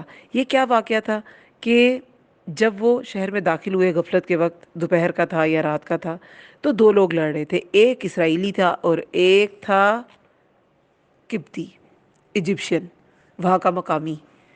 تو پھر اس نے، وہ جو اسرائیلی تھا، اس نے مدد مانگی کہ دیکھو یہ مجھ سے لڑ رہا ہے. اور موسیٰ علیہ السلام کا جو کیریکٹر ہے، آگے بھی ہم جیسے پڑھیں گے انشاءاللہ، تو یہ بات ایک نمایاں، ان کے کردار کی نمایاں خصوصیت تھی کہ وہ کسی کو مشکل میں دیکھ کے اس کی مدد کے لیے فوراً پہنچتے تھے. وہ رہ نہیں سکتے تھے مدد کیے بغیر. ان کا کیریکٹر ایسا تھا، بہت سٹرونگ کیریکٹر کے انسان تھے، اور فزیکلی بھی بہت سٹرونگ تھے. کہتے ہیں کہ ڈارک کمپلیکشن تھا، کرلی بال تھے، اور کردار کے لحاظ سے بھی بہت سٹرونگ تھے. تو پھر جب مدد مانگی تو وہ فوراً انہوں نے ایک گھونسا مارا. یہ اللہ کا حکم تھا، جب اس کی موت آنی تھی، اور وہ ایک گھونسے سے کوئی مرتا تو نہیں ہے، لیکن بس اس کا وقت قضا آ گیا اور وہ مر گیا. لیکن موسیٰ علیہ السلام نے اس پر یہ نہیں کہا کہ یہ تو غلطی سے مرا ہے، میں نے تو اسے نہیں مارنا تھا. انہوں نے کہا یہ کام، یہ شیطان کے کام میں سے ہے، یقیناً وہ دشمن ہے، گمراہ کرنے والا، کھلم کھلا، کہ وہ لوگوں کو گمراہ کر دیتا ہے، وہ کھلم کھلا دشمن ہے. کئی جگہوں پہ قرآن میں اسے کیا کہا گیا؟ عدو مبین، کہ وہ کھلم کھلا دشمن ہے. قال ربی، کہا اے میرے رب، انی، بے شک میں، ظلمت نفسی، ظلم کیا میں نے، نفسی، اپنی جان پر. یہ یا متکلم ہے، اینڈ پہ متکلم کا سیغہ ہے، اپنی جان پر. فاغفر لی، پس بخش دے مجھے. فغفرا، تو اس نے بخش دیا، لہو، اسے. انہو، بے شک وہ، ہوول غفور الرحیم، بے شک وہ، ہوا، وہی ہے، غفور الرحیم، بہت بخشنے والا، نہایت رحم کرنے والا. اب موسیٰ علیہ السلام نے، وہ فرعونی تو مر گیا، وہ جو مصری تھا وہ تو مر گیا، لیکن موسیٰ علیہ السلام صرف یہ سوچ کے سیٹسفائی نہیں ہو گئے کہ میری نیت نہیں تھی اور یہ غلطی سے مر گیا اور میں نے تو ایک گھونسا ہی مارا بس. نہیں، فوراً کہا، پہچان کے یہ شیطان نے کرایا عمل، شیطان نے کرایا. اور پھر اس سے بخشش مانگی جو معاف کرنے پہ قادر ہے. کون؟ اللہ تعالیٰ. کہ میں نے ظلم کیا ہے. یہ کیسا کون سا یہ ایٹیٹیوڈ ہے جو آدم علیہ السلام میں بھی تھا. غلطی تو ہو گئی لیکن پھر کیا کہا؟ ربنا ظلمنا انفسنا وان لم تغفر لنا وترحمنا لنکونن من الخاسرین. اپنی غلطی کا اعتراف کر لیا آدم علیہ السلام نے. تو موسیٰ علیہ السلام نے بھی یہاں پر کیا کیا؟ اپنی غلطی کا اعتراف کر لیا. ربی انی ظلمت نفسی، کہ اے میرے رب بے شک میں ظلم کیا میں نے اپنی جان پر، بس بخش دے مجھے. تو اس نے بخش دیا اسے، کیونکہ اللہ تعالیٰ ہی بخشنے پر قادر ہے. حدیث مبارکہ ہے، بلا شبہ سلسلہ صحیحہ کی حدیث ہے، 1653 اس کا نمبر ہے. بلا شبہ اللہ اپنے بندے پر تعجب کرتا ہے جب وہ کہتا ہے لا الہ الا انت انی قد ظلمت نفسی فاغفر لی ذنوبی انہ لا یغفر الذنوب الا انت. اس کا کیا مطلب ہے؟ نہیں کوئی معبود برحق مگر تو ہی، میں نے اپنی جان پر ظلم کیا، تو میرے گناہ بخش دے، بے شک تو ہی گناہوں کو بخشنے والا ہے. بندے کے یہ کلمات سن کر پھر اللہ تعالیٰ کیا فرماتے ہیں حدیث میں؟ اسی حدیث میں ہے کہ میرے بندے نے پہچان لیا کہ اس کا ایک رب ہے جو اسے بخش بھی سکتا ہے اور سزا بھی دے سکتا ہے. تو اللہ تعالیٰ کو معافی مانگنا بہت پسند ہے. یہ اللہ تعالیٰ سے بخشش طلب کرنا ایک ایسی چیز ہے، ایک ایسا دعا تو ویسے ہی مومن کا ہتھیار ہے، لیکن یہ ایک ایسا ٹول ہے کہ اس کی وجہ سے انسان کے بہت سے معاملات درست ہو جاتے ہیں، بہت سی مشکلات دور ہو جاتی ہیں. جو علماء ہیں وہ کیا کہتے تھے کہ استغفار جو ہے نا، استغفار یا استغفار، یہ انسان کی ہر مشکل کا حل ہے، کیونکہ انسان کو مشکلیں آتی ہی اس کے گناہوں کی وجہ سے ہیں. تو جب وہ اپنے گناہوں کی بخشش مانگ لیتا ہے تو اس کی وہ مشکل دور ہو جاتی ہے. وہ مشکل چاہے رزق کی تنگی ہے، وہ مشکل چاہے بچوں کی نافرمانی ہے، وہ مشکل چاہے بچے کی نوکری نہ لگنا ہے، بچی کا رشتہ نہ ہونا ہے، وہ کچھ بھی ہے، رشتہ داروں میں مشکلیں ہیں، سسرال میں مشکلیں ہیں، سب مشکلوں کے لیے جو بھی اذکار آپ کا دل چاہتا ہے آپ کریں، لیکن اس کے ساتھ استغفار ضرور کریں، اپنے گناہوں کی بخشش ضرور مانگیں. حدیث مبارکہ ہے، سنن نبی داؤد کی حدیث ہے، بلا شبہ تیرے رب کو اپنے بندے پر تعجب آتا ہے جب وہ کہتا ہے اغفر لی ذنوبی، یعنی کہ معاف کر دے میرے گناہ. کہ بندہ جانتا ہے کہ میرے سوا گناہوں کو کوئی بخش نہیں سکتا، تو اللہ کے سوا گناہوں کو کوئی بخش نہیں سکتا. تو بخشش مانگنا، گناہ تو ہوتے ہی رہیں گے انسان سے، انسان فرشتہ نہیں ہو سکتا، اس سے گناہ ہوتے ہی رہیں گے، لیکن جب تک وہ بخشش مانگتا رہتا ہے اللہ تعالیٰ اسے معاف کرتا رہتا ہے، اللہ تعالیٰ اسے موقع دیتا رہتا ہے. تو اللہ تعالیٰ نے فغفر لہ، تو اس نے بخش دیا اسے. اب اس پوائنٹ پر نبوت نہیں ملی تھی موسیٰ علیہ السلام کو، لیکن جب انسان بہت رو کر تڑپ کے اللہ تعالیٰ سے مانگتا ہے، تو ہم نے پچھلے لیکچرز میں کیا پڑھا تھا؟ مضطر کی دعا اللہ رد نہیں کرتا. وہ جو مضطرب دل کی دعا ہے نا وہ اللہ قبول کر لیتا ہے. تو انسان جب معافی بھی مانگتا ہے نا تو اللہ تعالیٰ اس کی معافی بھی قبول کر لیتا ہے. انسان کے اپنے اندر ایک احساس بیٹھ جاتا ہے کہ اللہ تعالیٰ نے میری توبہ قبول کی نہ کی لیکن سنی ضرور. اور یہ جو احساس ہوتا ہے نا کہ اللہ تعالیٰ تو سنتا ہی ہے، تو لیکن یہ احساس انسان کو سکون دلا دیتا ہے کہ میں نے تڑپ تڑپ کے اپنے رب کے ہاں معافی مانگ لی، اب وہ اپنی رحمت سے مجھے بخش بھی دے گا. ٹھیک ہے، انہو بے شک وہ ہوول غفور الرحیم، وہی ہے بہت بخشنے والا، نہایت رحم کرنے والا. وہی ہے بخشنے والا اور وہی رحم کرنے والا ہے.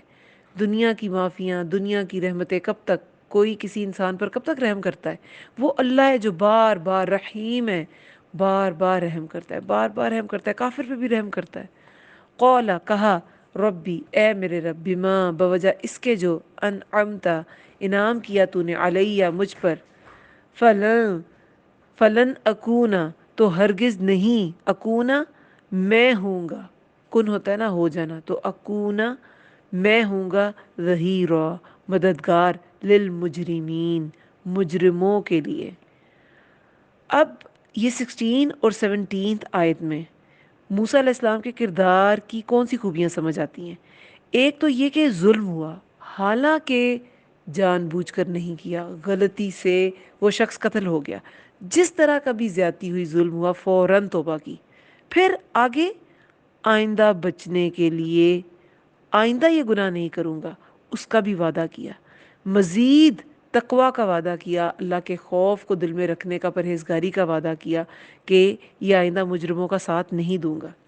تو جب بھی توبہ کرے، ایسی توبہ اللہ کے ہاں مقبول ہونے کے چانسز زیادہ ہیں جو ایک تو گناہ کے فوراً بعد ہو، جیسے ہی قتل ہو گیا کیا کہا، قول ھذا من عمل شیطان، یہ کام شیطان کا ہے، فوراً مان لیا کہ مجھ سے غلطی ہو گئی، اور انی ظلمت، ظلم کیا میں نے، فاغفر لی، پس بخش دے مجھے۔ تو غلطی کا فوراً اعتراف کر لیں، فوراً توبہ کر لیں، اور اس کے بعد توبہ کی یہ اگلی شرط ہے کہ آئندہ وہ گناہ نہیں کرنا۔ تو پھر موسیٰ علیہ السلام نے اللہ تعالیٰ سے وعدہ کیا کہ جو تو نے مجھ پر انعام کیا، تو نے اگر مجھے بخش دیا، وہ جو ایک فیلنگ انہیں آئی، تو میں آئندہ مجرموں کا ساتھ نہیں دوں گا۔ فَأَصْبَحَ تو اس نے صبح کی، فی المدینتی شہر میں، خائفاً ڈرتے ہوئے۔ اب اگلا دن آ گیا، وہ رات گزار لی اور صبح کی، جیسے کہ بتایا گیا کہ وہ دوپہر کا وقت تھا یا رات کا وقت تھا، بہرحال وہ رات گزر گئی اور اگلا دن آ گیا۔ تو اس نے صبح کی، یعنی موسیٰ علیہ السلام نے صبح کی شہر میں، خائفاً یترقب ڈرتے ہوئے، خفیہ ٹو لگاتے ہوئے۔ راقبہ کیا ہوتا ہے؟ پیچھا کرنا۔ تو خفیہ ٹو لگاتے ہوئے یعنی کہ کسی چیز کی ٹو، کسی چیز کا سراغ لگاتے ہوئے، پیچھا کرتے ہوئے کہ کیا ہوا، یہ جو میں نے کیا تھا اس کا کیا نتیجہ ہوا، اب کیا ہوگا آگے۔ اس طرح انہوں نے صبح کی ڈرتے ہوئے، خفیہ ٹو لگاتے ہوئے۔ فَإِذَا پھر اچانک، الَّذِي وہ شخص، استنصرہ اس نے، نصرہ کیا ہوتی ہے؟ مدد، جس نے مدد مانگی تھی، ہو اس سے، بالامسی کل، امس کیا ہوتا ہے؟ کل، یس تصریخو وہ فریاد، صرخ کیا ہوتا ہے؟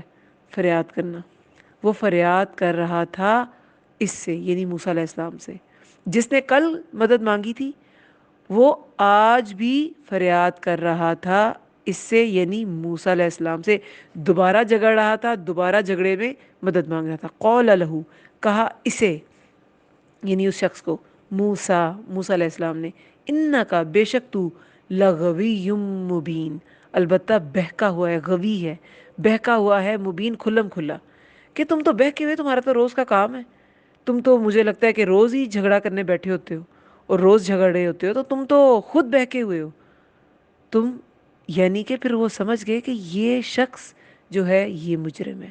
اور پھر انہوں نے وعدہ کیا کیا تھا، یا اللہ میں مجرموں کا مددگار نہیں ہوں گا کبھی۔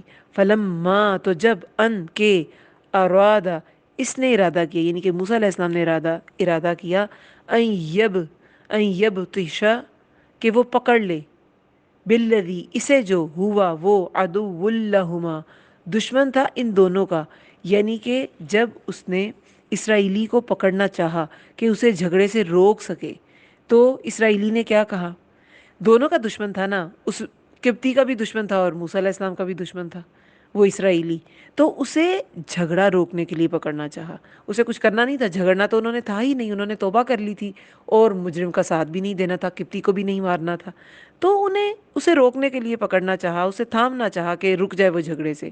تو جب اس نے ارادہ کیا کہ وہ پکڑ لے اسے، جو ہوا عدو لہما دشمن تھا، لہما ہما تثنیہ کا صیغہ ہے، ان دونوں کا، قولا اس نے کہا، یا موسیٰ اے موسیٰ، اتریدو رود کیا ہوتا ہے؟ چاہنا، اتریدو کیا تو چاہتا ہے، ان کے، تقتلنی تو قتل کر دے، نی مجھے، کما جیسا کہ، قتل کیا تو نے، نفسم بالامس ایک نفس کو کل، ان نہیں، تریدو تو چاہتا، الا مگر، ان کے، تکونا تو ہو، جبارن زبردستی کرنے والا، جبر کرنے والا، فی الارض زمین میں، وما اور نہیں، تریدو تو چاہتا، ان کے، تکونا تو ہو، من المصلحین اصلاح کرنے والوں میں سے۔ اب یہ اسرائیلی نے کیا کیا، یہ اسرائیلی کے کردار کی نشاندہی کر رہی ہے یہ آیت، کہ پہلے تو جھگڑالو تھا، یہ غلام قوم جو ہے نا، اس میں ایسی ہی چیزیں پیدا ہو جاتی ہیں۔ ہم بہت عرصہ غلامی میں رہے، آپ غور کریں، اب جو میں کریکٹرسٹکس بتا رہی ہوں، اس کے کردار کی جو خصوصیات بتانے لگی ہوں، وہ سب کیا ہم پاکستانیوں میں نہیں ہیں، ہم میں بھی ہیں۔ تو اسرائیلی کا کردار کیا سمجھ میں آیا کہ پہلے تو جھگڑے کے لیے بلایا، پھر جب انہوں نے روکنا چاہا تو موسیٰ علیہ السلام کا عیب بیاں کر دیا، انہیں تانا دے دیا، اسی کی وجہ سے جھگڑا کیا تھا، ایک گھونسا مارا تھا وہ قتل ہو گیا، اسی کی وجہ سے قتل ہوا، اور یہی انہیں قتل کے تانے دے رہا ہے۔ کیسا کردار ہے یہ اسرائیلی کا؟ اور انہی کو کہہ رہا ہے کہ تم لگتا ہے زمین میں نا زبردستی کرنے والے ہو، اور تم اصلاح نہیں چاہتے، نہیں تو چاہتا کہ تو ہو اصلاح کرنے والوں میں سے، تم میری مدد نہیں کر رہے تو تم اصلاح کرنے والے نہیں ہو۔ یعنی کہ جو اس کی مدد کرتا وہی مصلح تھا، وہی مصلح تھا، وہی حق پہ تھا۔ تو کیا کردار سمجھ میں آیا؟ ایک تو جھگڑالو، سپریسڈ رہتے ہیں تو جھگڑالو ہو جاتے ہیں، پھر دوسرے پر ڈیپینڈنٹ۔ غلامی انسان کی بہت سی صلاحیتیں سلب کر لیتی ہے، تو دوسرے پہ ڈیپینڈنٹ۔ جھگڑے پہ پچھلے دن بھی بلایا، موسیٰ علیہ السلام سے مدد مانگی، آج بھی کیا کر رہا ہے؟ مدد مانگ رہا ہے۔ اچھا، پھر تیسری کیا خصوصیت ہے؟ جب مدد نہیں ملی تو کیا کیا؟ الزام تراشیاں، عیب کھولنا شروع کر دیے دوسرے کے۔ جس نے مدد کی تھی، ایک بار مدد نہیں ملی تو اسی کا عیب کھول دیا۔ پھر چوتھا، مزید الزام، اس پہ رکا نہیں، صرف عیب کھولنے پہ رکا نہیں، مزید الزام بھی لگایا کہ وہ شخص بالکل سر اٹھانے کے قابل نہ رہے۔ کیا الزام لگایا؟ تم مجھے کل جس طرح تم نے کسی شخص کو قتل کیا تھا، مجھے بھی قتل کرنا چاہتے ہو۔ یہ ہے غلام قوم کا کردار۔ موسیٰ علیہ السلام کو مشکل ترین کام کرنا تھے، اسی لیے ان کا قصہ بار بار رسول اللہ صلی اللہ علیہ وسلم کو سنایا گیا۔ بدترین حالات ملے تھے موسیٰ علیہ السلام کو۔ دیکھیں، سب سے پہلے تو نبوت ایک مشکل ترین کام، پھر فرعون کے سامنے کھڑا ہونا ایک مشکل ترین کام، کہ اس وقت کا جو رب بنا ہوا تھا، ربکم الاعلیٰ، کہتا تھا نا کہ میں تمہارا رب اعلیٰ ہوں، اعلیٰ رب ہوں، جو خود کو رب سمجھ رہا ہے۔ جگہ جگہ اس نے اپنے اسٹیچوز نصب کر رکھے ہیں اور لوگوں کی ذہن سازی ایسے کی ہے، اس کے سامنے کھڑے ہو کے کیسے کہتے تم رب نہیں ہو؟ کیسے کہتے؟ اور وہ ایک رب واحد کوئی اور ہے، تم نہیں ہو۔ اور تیسرا یہ ٹیڑھی قوم بنی اسرائیل کو راہ راست پہ لانا، کتنے مشکل کام تھے۔ اور نبی صلی اللہ علیہ وسلم کے جو ساتھی تھے وہ تو جانثار تھے، کہ وہ جو ایک قریشی تھا، اس نے کیا کہا تھا جب صلح حدیبیہ میں اس نے آیا ان کی طرف سے سفیر اور دیکھا کہ صحابہ تو نبی صلی اللہ علیہ وسلم پہ جان چھڑکتے ہیں، تو انہوں نے کہا کہ میں نے کیسر و کسریٰ کے محل دیکھے، ان کے درباری دیکھے، لیکن جو محبت صحابہ کو رسول اللہ محمد سے ہے صلی اللہ علیہ وسلم، ویسی محبت میں نے نہیں دیکھی، کہ وہ تو ان کے وضو کا پانی زمین پہ نہیں پڑنے دیتے، ان کے بال جو گر جاتے ہیں تو وہ بھی تقسیم ہو جاتے ہیں۔ تو یہ موسیٰ علیہ السلام کے حالات ایسے نہیں تھے، ان کی اپنی قوم بھی بگڑی ہوئی تھی، غلامی میں رہ رہ کے بالکل۔ عرب جو تھے وہ تو بہت سٹرونگ اور بالکل پیور قسم کے لوگ تھے، لیکن موسیٰ علیہ السلام کی یہ والی قوم تھی بنی اسرائیل، یہ غلامی میں پسی ہوئی اور اخلاقی زوال کا شکار، اور ذہنی صلاحیتیں ماند پڑ گئیں، جسمانی صلاحیتیں، جسمانی طور پہ بھی اتنے قوی نہیں، مطلب ہر طرح سے یہ کمزور قوم موسیٰ علیہ السلام کو انہیں راہ راست پہ لانا تھا۔ پھر الزام لگایا کہ تم مصلحین میں سے نہیں ہو، اور نہیں تو چاہتا کہ تو ہو اصلاح کرنے والوں میں سے۔ اب وہ جو دوسرا شخص تھا، خود سوچے، قرآن یہ چھوٹی چھوٹی مائنیوٹ ڈسکرپشن میں نہیں جاتا، وہ ان باتوں کی طرف نشاندہی کرتا ہے جس سے ایک تو بات واضح ہو جائے، سٹوری واضح ہو گئی، ڈسکرپشن میں نہیں جائے گا، یہ ہوا پھر یہ ہوا، اس نے قدم اٹھایا، اس نے یوں دیکھا، نہ کوئی ناول نہیں ہے یہ، اس نے آنکھیں اٹھائیں، اس نے پلکیں اچکائیں اور اس نے کندھے اچکائے، یہ اس طرح کی ڈسکرپشنز قرآن میں نہیں آئیں گی۔ یہ ہدایت کی کتاب ہے، اس سے بس بات واضح کی جاتی ہے، کتاب مبین ہے، بات واضح کی جاتی ہے، اور اسباق جس چیز سے ملے وہ باتیں بتائی جاتی ہیں۔ اب یہاں سے ہمیں سبق مل گیا کہ غلام قوم کیسی ہوتی ہے، اور کیا سبق ملا؟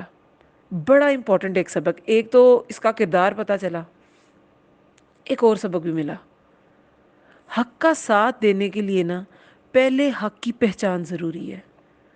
ہم کیا کرتے ہیں، کبھی اپنے خاندان کو، کبھی رواجوں کو، کبھی خواہشات کو ہم حق سمجھتے ہیں، اور پھر اسی لیے اس کا ساتھ دیتے ہیں، کیونکہ ہمارے لیے ہماری خواہش، ہماری اپنی انا، ہماری عزت نفس یہ حق ہے۔ جو اس سے ٹکرائے گا وہ تو بہت بڑا مجرم ہے، اس کے خلاف ہم نے کھڑے ہو جانا ہے۔ رواج ہمارے خاندان کے رواج ہیں، ہمارے معاشرے کے رواج ہیں، ہماری ذات کے رواج ہیں، ہماری ذات میں ایسے ہوتا ہے، فلاں میں ایسے ہوتا ہے، جٹوں میں ایسے ہوتا ہے، بٹوں میں ایسے ہوتا ہے، اور چودھریوں میں ایسے ہوتا ہے، اور پتہ نہیں کس کس میں کیا کیا ہوتا ہے، یہ ان میں ایسے ہوتا ہے، تو بس جو ان میں ہوتا ہے وہ حق ہے۔ تو حق کا ساتھ دینے کے لیے پہلے حق کی پہچان ضروری ہے۔ موسیٰ علیہ السلام میں حق کی پہچان تھی، حق وہی ہے جسے اللہ نے حق قرار دیا۔ ہمارے رواج، خاندان، خواہشات حق نہیں ہوتے۔ اور کیا سمجھ میں آئی اسی آیت سے بات، کہ موسیٰ علیہ السلام نے اس کا ساتھ نہیں دیا، اور پھر اس نے کیا کیا، اس نے ان کا ایپ کھول ڈالا۔ اس سے کیا سمجھ میں آئی بات؟ کسی کے ساتھ اچھائی کرنے کے بعد برائی پانا خسارہ نہیں ہوتا، بلکہ خسارہ تب ہوتا ہے جب انسان اپنے رب کی خاطر بھلائی کرے اور صلہ کے لیے انسان کے آگے ہاتھ پھیلا دے، یہ خسارہ ہے۔ انسان سے برائی ملی بھلائی کے بدلے، تو پھر کیا ہے؟ آپ نے اس انسان کے لیے اچھائی کی تھی، اللہ کے لیے کی تھی نا، نیکی تو اللہ کے لیے۔ سورہ رحمان میں کیا آتا ہے؟ احسان کا بدلہ کیا ہے سوائے احسان کے؟ تو احسان کا بدلہ احسان کے سوائے کچھ بھی نہیں ہے، لیکن یہ احسان وہ ہے جو اللہ کے لیے کیا جاتا ہے، اور بدلہ بھی احسان ہی ہوتا ہے وہ جو اللہ دیتا ہے۔ بندوں کے لیے کبھی احسان کرے بھی نہیں، اور بندوں سے احسان کبھی ایکسپیکٹ بھی نہ کریں، تو پھر آپ کا وہ جو عمل ہے نا وہ احسان ہوگا، جو وہ خالص اللہ کے لیے کیا گیا، اور اس کا اجر بھی اللہ ہی سے آپ نے مانگا۔ بندے کی یہ کیپیسٹی نہیں ہے کہ وہ بھلائی کا بدلہ دے سکے۔ نہ شکرا ہے، نا جھگڑالو ہے، نہ شکرا ہے، قرآن میں آئے ہیں اس کے لیے یہ سب الفاظ۔ خیر، اب وہ جب یہ سب کچھ اس نے سنا، جو مصری تھا، جو قبطی تھا، اس نے اسرائیلی کی باتیں سنی کہ اچھا اس نے کل قتل، تو اس نے کیا کیا ہوگا؟ وہ پہنچا ہوگا دربار میں، سب کو بتایا ہوگا وہ جو کل ایک مصری قتل ہوا تھا نا، وہ موسیٰ نے کیا تھا۔ پھر کیا ہوا ہوگا؟ وہاں درباریوں نے کہا ہوگا کہ یہ اس کو تو اب چھوڑنا نہیں، کیونکہ جب کوئی دوسری قوم یا کوئی دوسرا فرقہ، یا اب دیکھیں دو سنیوں میں لڑائی ہے، کوئی ایک مر گیا، وہ ویسا ایشو نہیں ہے، قتل کا معاملہ ہے، لیکن ایک شیعہ سنی کی لڑائی میں سنی مر گیا، تو پھر یہ فرقوں میں پھوٹ پڑ جاتی ہے۔ اسی طرح پولیٹیکل پارٹیز جو ہوتی ہیں، ویسے کسی کا جھگڑا ہو جائے، لیکن اگر دو مختلف پولیٹیکل پارٹیز کے لوگوں کا آپس میں کسی پولیٹیکل پلیٹ فارم پہ جھگڑا ہو جائے، تو پھر وہ ایک بڑا ایشو بن جاتا ہے۔ ویسے ایک نارملی بحث مباحثہ ہو جائے کچھ نہیں ہوتا۔ اسی طرح دو مختلف مذاہب، ایک یہ جو برما میں قتل عام مسلمانوں کا ہوا تھا، کہ کہتے ہیں کہ وہاں وہ کون سا سی ہے، اس کا رنگ جو ہے وہ لال، اس کا رنگ بدل گیا تھا۔ اتنے برما کے روہنگاز جو تھے، مسلمانوں کا وہ جو ایک ادھر قوم تھی روہنگاز، وہ قتل اتنے بے دریغ کیے گئے تھے کہ پانی میں ان کی لاشیں ڈال دی جاتی تھیں، تو وہ پانی کا رنگ بدل گیا تھا۔ وہ کیا تھا؟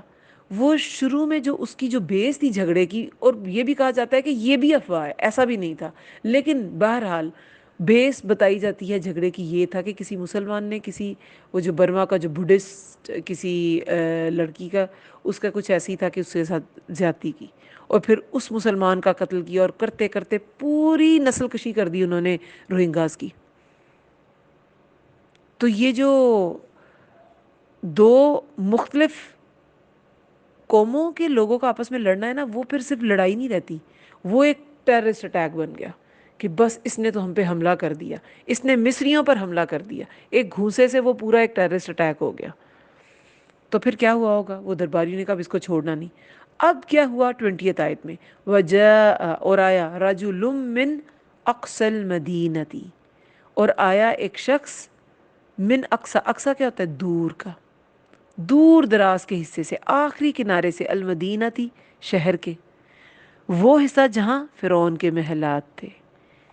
دریائے نیل کے ایک طرف بنی اسرائیل تھے اور ایک طرف فرعونی تھے، تو وہاں سے وہ شخص، یسعیٰ، سعی کیا ہوتا ہے؟ دوڑنا، یسعیٰ دوڑتا ہوا، وہ آیا دوڑتا ہوا، قولا کہا، یا موسیٰ، اے موسیٰ، ان الملأ، بے شک سردار یا تعمیرون وہ مشورہ کر رہے ہیں بکا تیرے بارے میں، لیقتلوکا کہ وہ قتل کر دے تجھے، فخرج پس نکل جا، انی بے شک میں لکا تیرے لیے، من الناصحین تیرے لیے خیر خواہ ہوں، ناصح ہوں نصیحت کرنے والا ہوں، خیر خواہوں میں سے، من آیا ہے تو میں سے، من الناصحین خیر خواہوں میں سے ہوں، انی بے شک میں لکا تیرے لیے، اگر عورت ہوتی تو لکی، کا جو ہے وہ مذکر کا سیغہ ہے،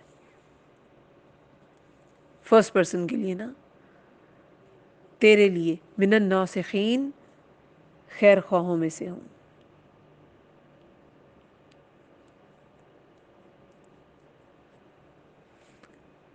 اب یہاں پر وہ شخص جو تھا، اب اللہ تعالیٰ جب کسی پہ رحم کرنا چاہیں تو وہ آگ کو بھی ٹھنڈی کر سکتے ہیں، وہ ریت کے چند ذروں سے لوگوں کو اندھا کر سکتے ہیں،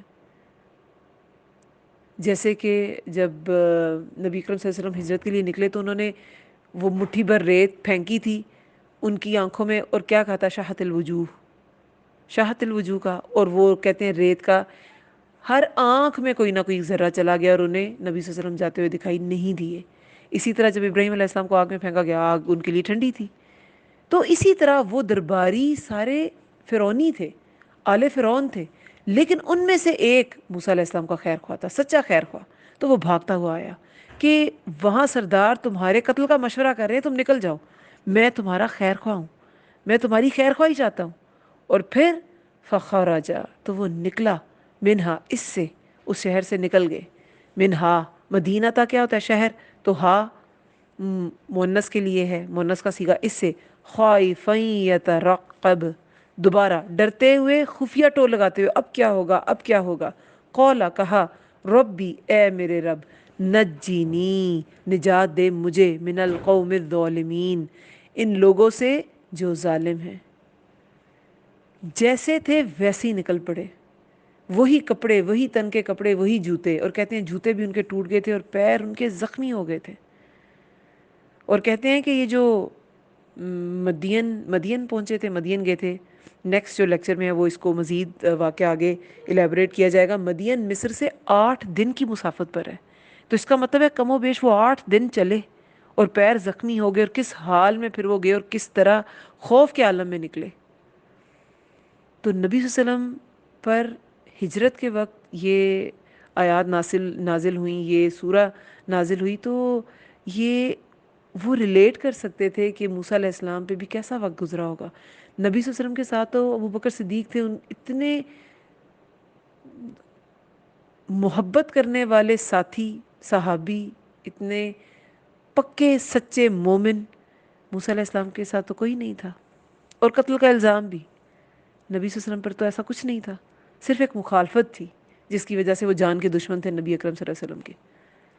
تو وہ نکلا ڈرتے ہوئے، خفیہ ٹول لگاتے ہوئے، اور بار بار موسیٰ علیہ السلام کی جو ایک چیز نمایاں ہے نا، وہ کیا ہے؟ دعائیں، پہلے معافی مانگنے کے لیے دعائیں کہ یا اللہ میں نے اپنی جان پہ ظلم کیا، فغفر لی فغفر لہ، تو پھر اسے بخش دیا گیا۔ پھر دوبارہ کیا کیا کہا موسیٰ علیہ السلام نے کہ یا اللہ میں اب مجرموں کا مددگار نہیں ہوں گا، اللہ سے کمٹمنٹ بھی کی۔ پھر دوبارہ کیا کہا موسیٰ علیہ السلام نے کہ یا اللہ مجھے ان ظالم لوگ سے نجات دے دے۔ بار بار وہ اللہ کی طرف رجوع کرتے ہیں، کسی انسان سے مدد نہیں مانگی، بار بار کس سے رجوع کیا؟ اللہ تعالیٰ سے۔ اور یہ پھر یہاں اس کے بعد سے مدین کا سفر شروع ہوگا، مدین میں وہ 10 سال رہے، آگے ہم پڑھیں گے انشاءاللہ کہ 8 یا 10 سال، اور پھر 10 سال کا ہی انہوں نے ٹینیور اپنا وہ پورا کیا تھا۔ تو یہ سب کچھ جو ہے یہ سفر میں ڈالا گیا، مشقت میں ڈالا گیا۔ کیوں ڈالا گیا؟ جیسے میں نے پہلے ہی بتایا تھا کہ سفر کے ذریعے امام شافعی نے کیا کہا تھا کہ غم دور ہوتا ہے، تو اس غم سے بھی تو نکالا گیا نا، کہ وہاں سب مخالف ہو گئے اور قتل کا بھی الزام ہو گیا، تو اس غم سے بھی دور کیا۔ امام شافعی کہتے ہیں کہ بہت سے فائدے ہیں ویسے تو سفر کے، لیکن جو امام شافعی نے 5 فائدے بتائے ہیں اس میں کیا ہے؟ غم کو دور کرتا ہے، ماحول بدل جائے گا، ڈپریشن ختم ہو جائے گا۔ غم دور کرتا ہے سفر۔ اور علم کے لیے سفر کرو، علم حاصل کرنے کے لیے بھی سفر کرو۔ اور سفر کس لیے کرنا چاہیے؟ رزق تلاش کرنے کے لیے۔ قرآن میں بھی کیا آتا ہے کہ زمین میں پھیل جاؤ رزق تلاش کرنے کے لیے۔ وہ جو جمعہ کی آیت ہے کہ جب اذان ہو جائے تو سب کچھ چھوڑ دو، اور اس کے بعد جب تم نماز پڑھ چکو تو پھر پھیل جاؤ، اللہ کا فضل تلاش کرو۔ تو اللہ کا فضل، رزق اس زمین پر تلاش کرنے کے لیے بھی سفر کر سکتے ہیں۔ اور چوتھی کیا وجہ ہے کس لیے سفر کیا جا سکتا ہے؟ کیا فائدے ہیں سفر کے؟ چوتھا کیا فائدہ ہے؟ اچھے دوستوں، اچھے انسانوں سے ملنے کے لیے۔ اور پانچواں، اچھے مینرز سیکھنے کے لیے، اچھے آداب سیکھنے کے لیے۔ ہر قوم میں کوئی نہ کوئی بہت اچھا مینر، بہت اچھا ادب ضرور ہوتا ہے۔ کتنی بھی کوئی پسماندہ قوم ہے، الٹریٹ ہے، لیکن اس کی کچھ چیزیں ایسی ہوتی ہیں جس سے انسان بہت انسپائر ہوتا ہے کہ اچھا ان میں یہ ہے۔ کچھ نہ کچھ ایسا ہوتا ہے ہر انسان، خواہ وہ کتنا ہی کم پڑھا لکھا ہو، اس کا علم کم ہو، لیکن وہ کچھ ایسا ضرور جانتا ہوگا جو آپ نہیں جانتے۔ دنیا میں ملنے والا ہر انسان کچھ نہ کچھ آپ کو ٹیچ ضرور کرتا ہے، اور ہمیں وہ ٹیچنگز جو ہیں وہ ایبزارب کرنی چاہیے۔ صرف وہی ان ٹیچنگز کو، ان اسباق کو سمجھ نہیں سکتا جو خود پرستی کا شکار ہوتا ہے کہ بھئی میں ہی ٹھیک ہوں، بس میرا ہی علم ٹھیک ہے، میں ہی علیم فتین ہوں، اور بس باقی سارے انسان تو میرے سامنے ہیچ ہیں، اور یہ کچھ بھی نہیں۔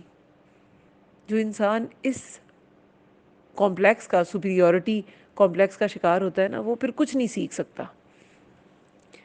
تو مدین کا سفر، اس میں کیا کیا اسباق ہیں ہمارے لیے، اور موسیٰ علیہ السلام نے کیسے مدین کا سفر کیا، کیسا ان کا ٹیمپرمنٹ تھا، کیسا ان کا ایٹیٹیوڈ رہا، کیا اس واقعے نے ان کے کریکٹر کی جو خوبیاں تھیں اسے متاثر کیا، یہ سب انشاءاللہ اگلے لیکچر میں انشاءاللہ پڑھیں گے۔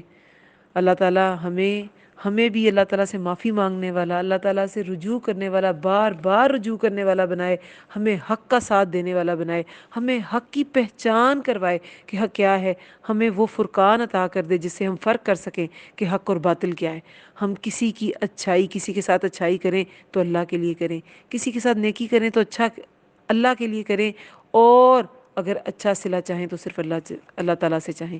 آمین یا رب العالمین۔ اللہم ارزقنی تفکر و تدبر لما یتلوہ لسانی من کتابک، والفہم لہ، والمعرفۃ بمعانی، والنظر فی عجائبی، والعمل بذلک ما بقیت، انک علی کل شیء قدیر۔ اے اللہ، تیری کتاب قرآن میں سے میری زبان جو پڑھتی ہے، اس پہ مجھے تفکر، تدبر اور اس کی سمجھ عطا فرما، اور اس کے معنوں اور عجائبات کی پہچان کروا، اور جب تک میں زندہ ہوں اس کے مطابق عمل کروں۔ بے شک تو ہر چیز پر قدرت رکھنے والا ہے۔ آمین یا رب العالمین۔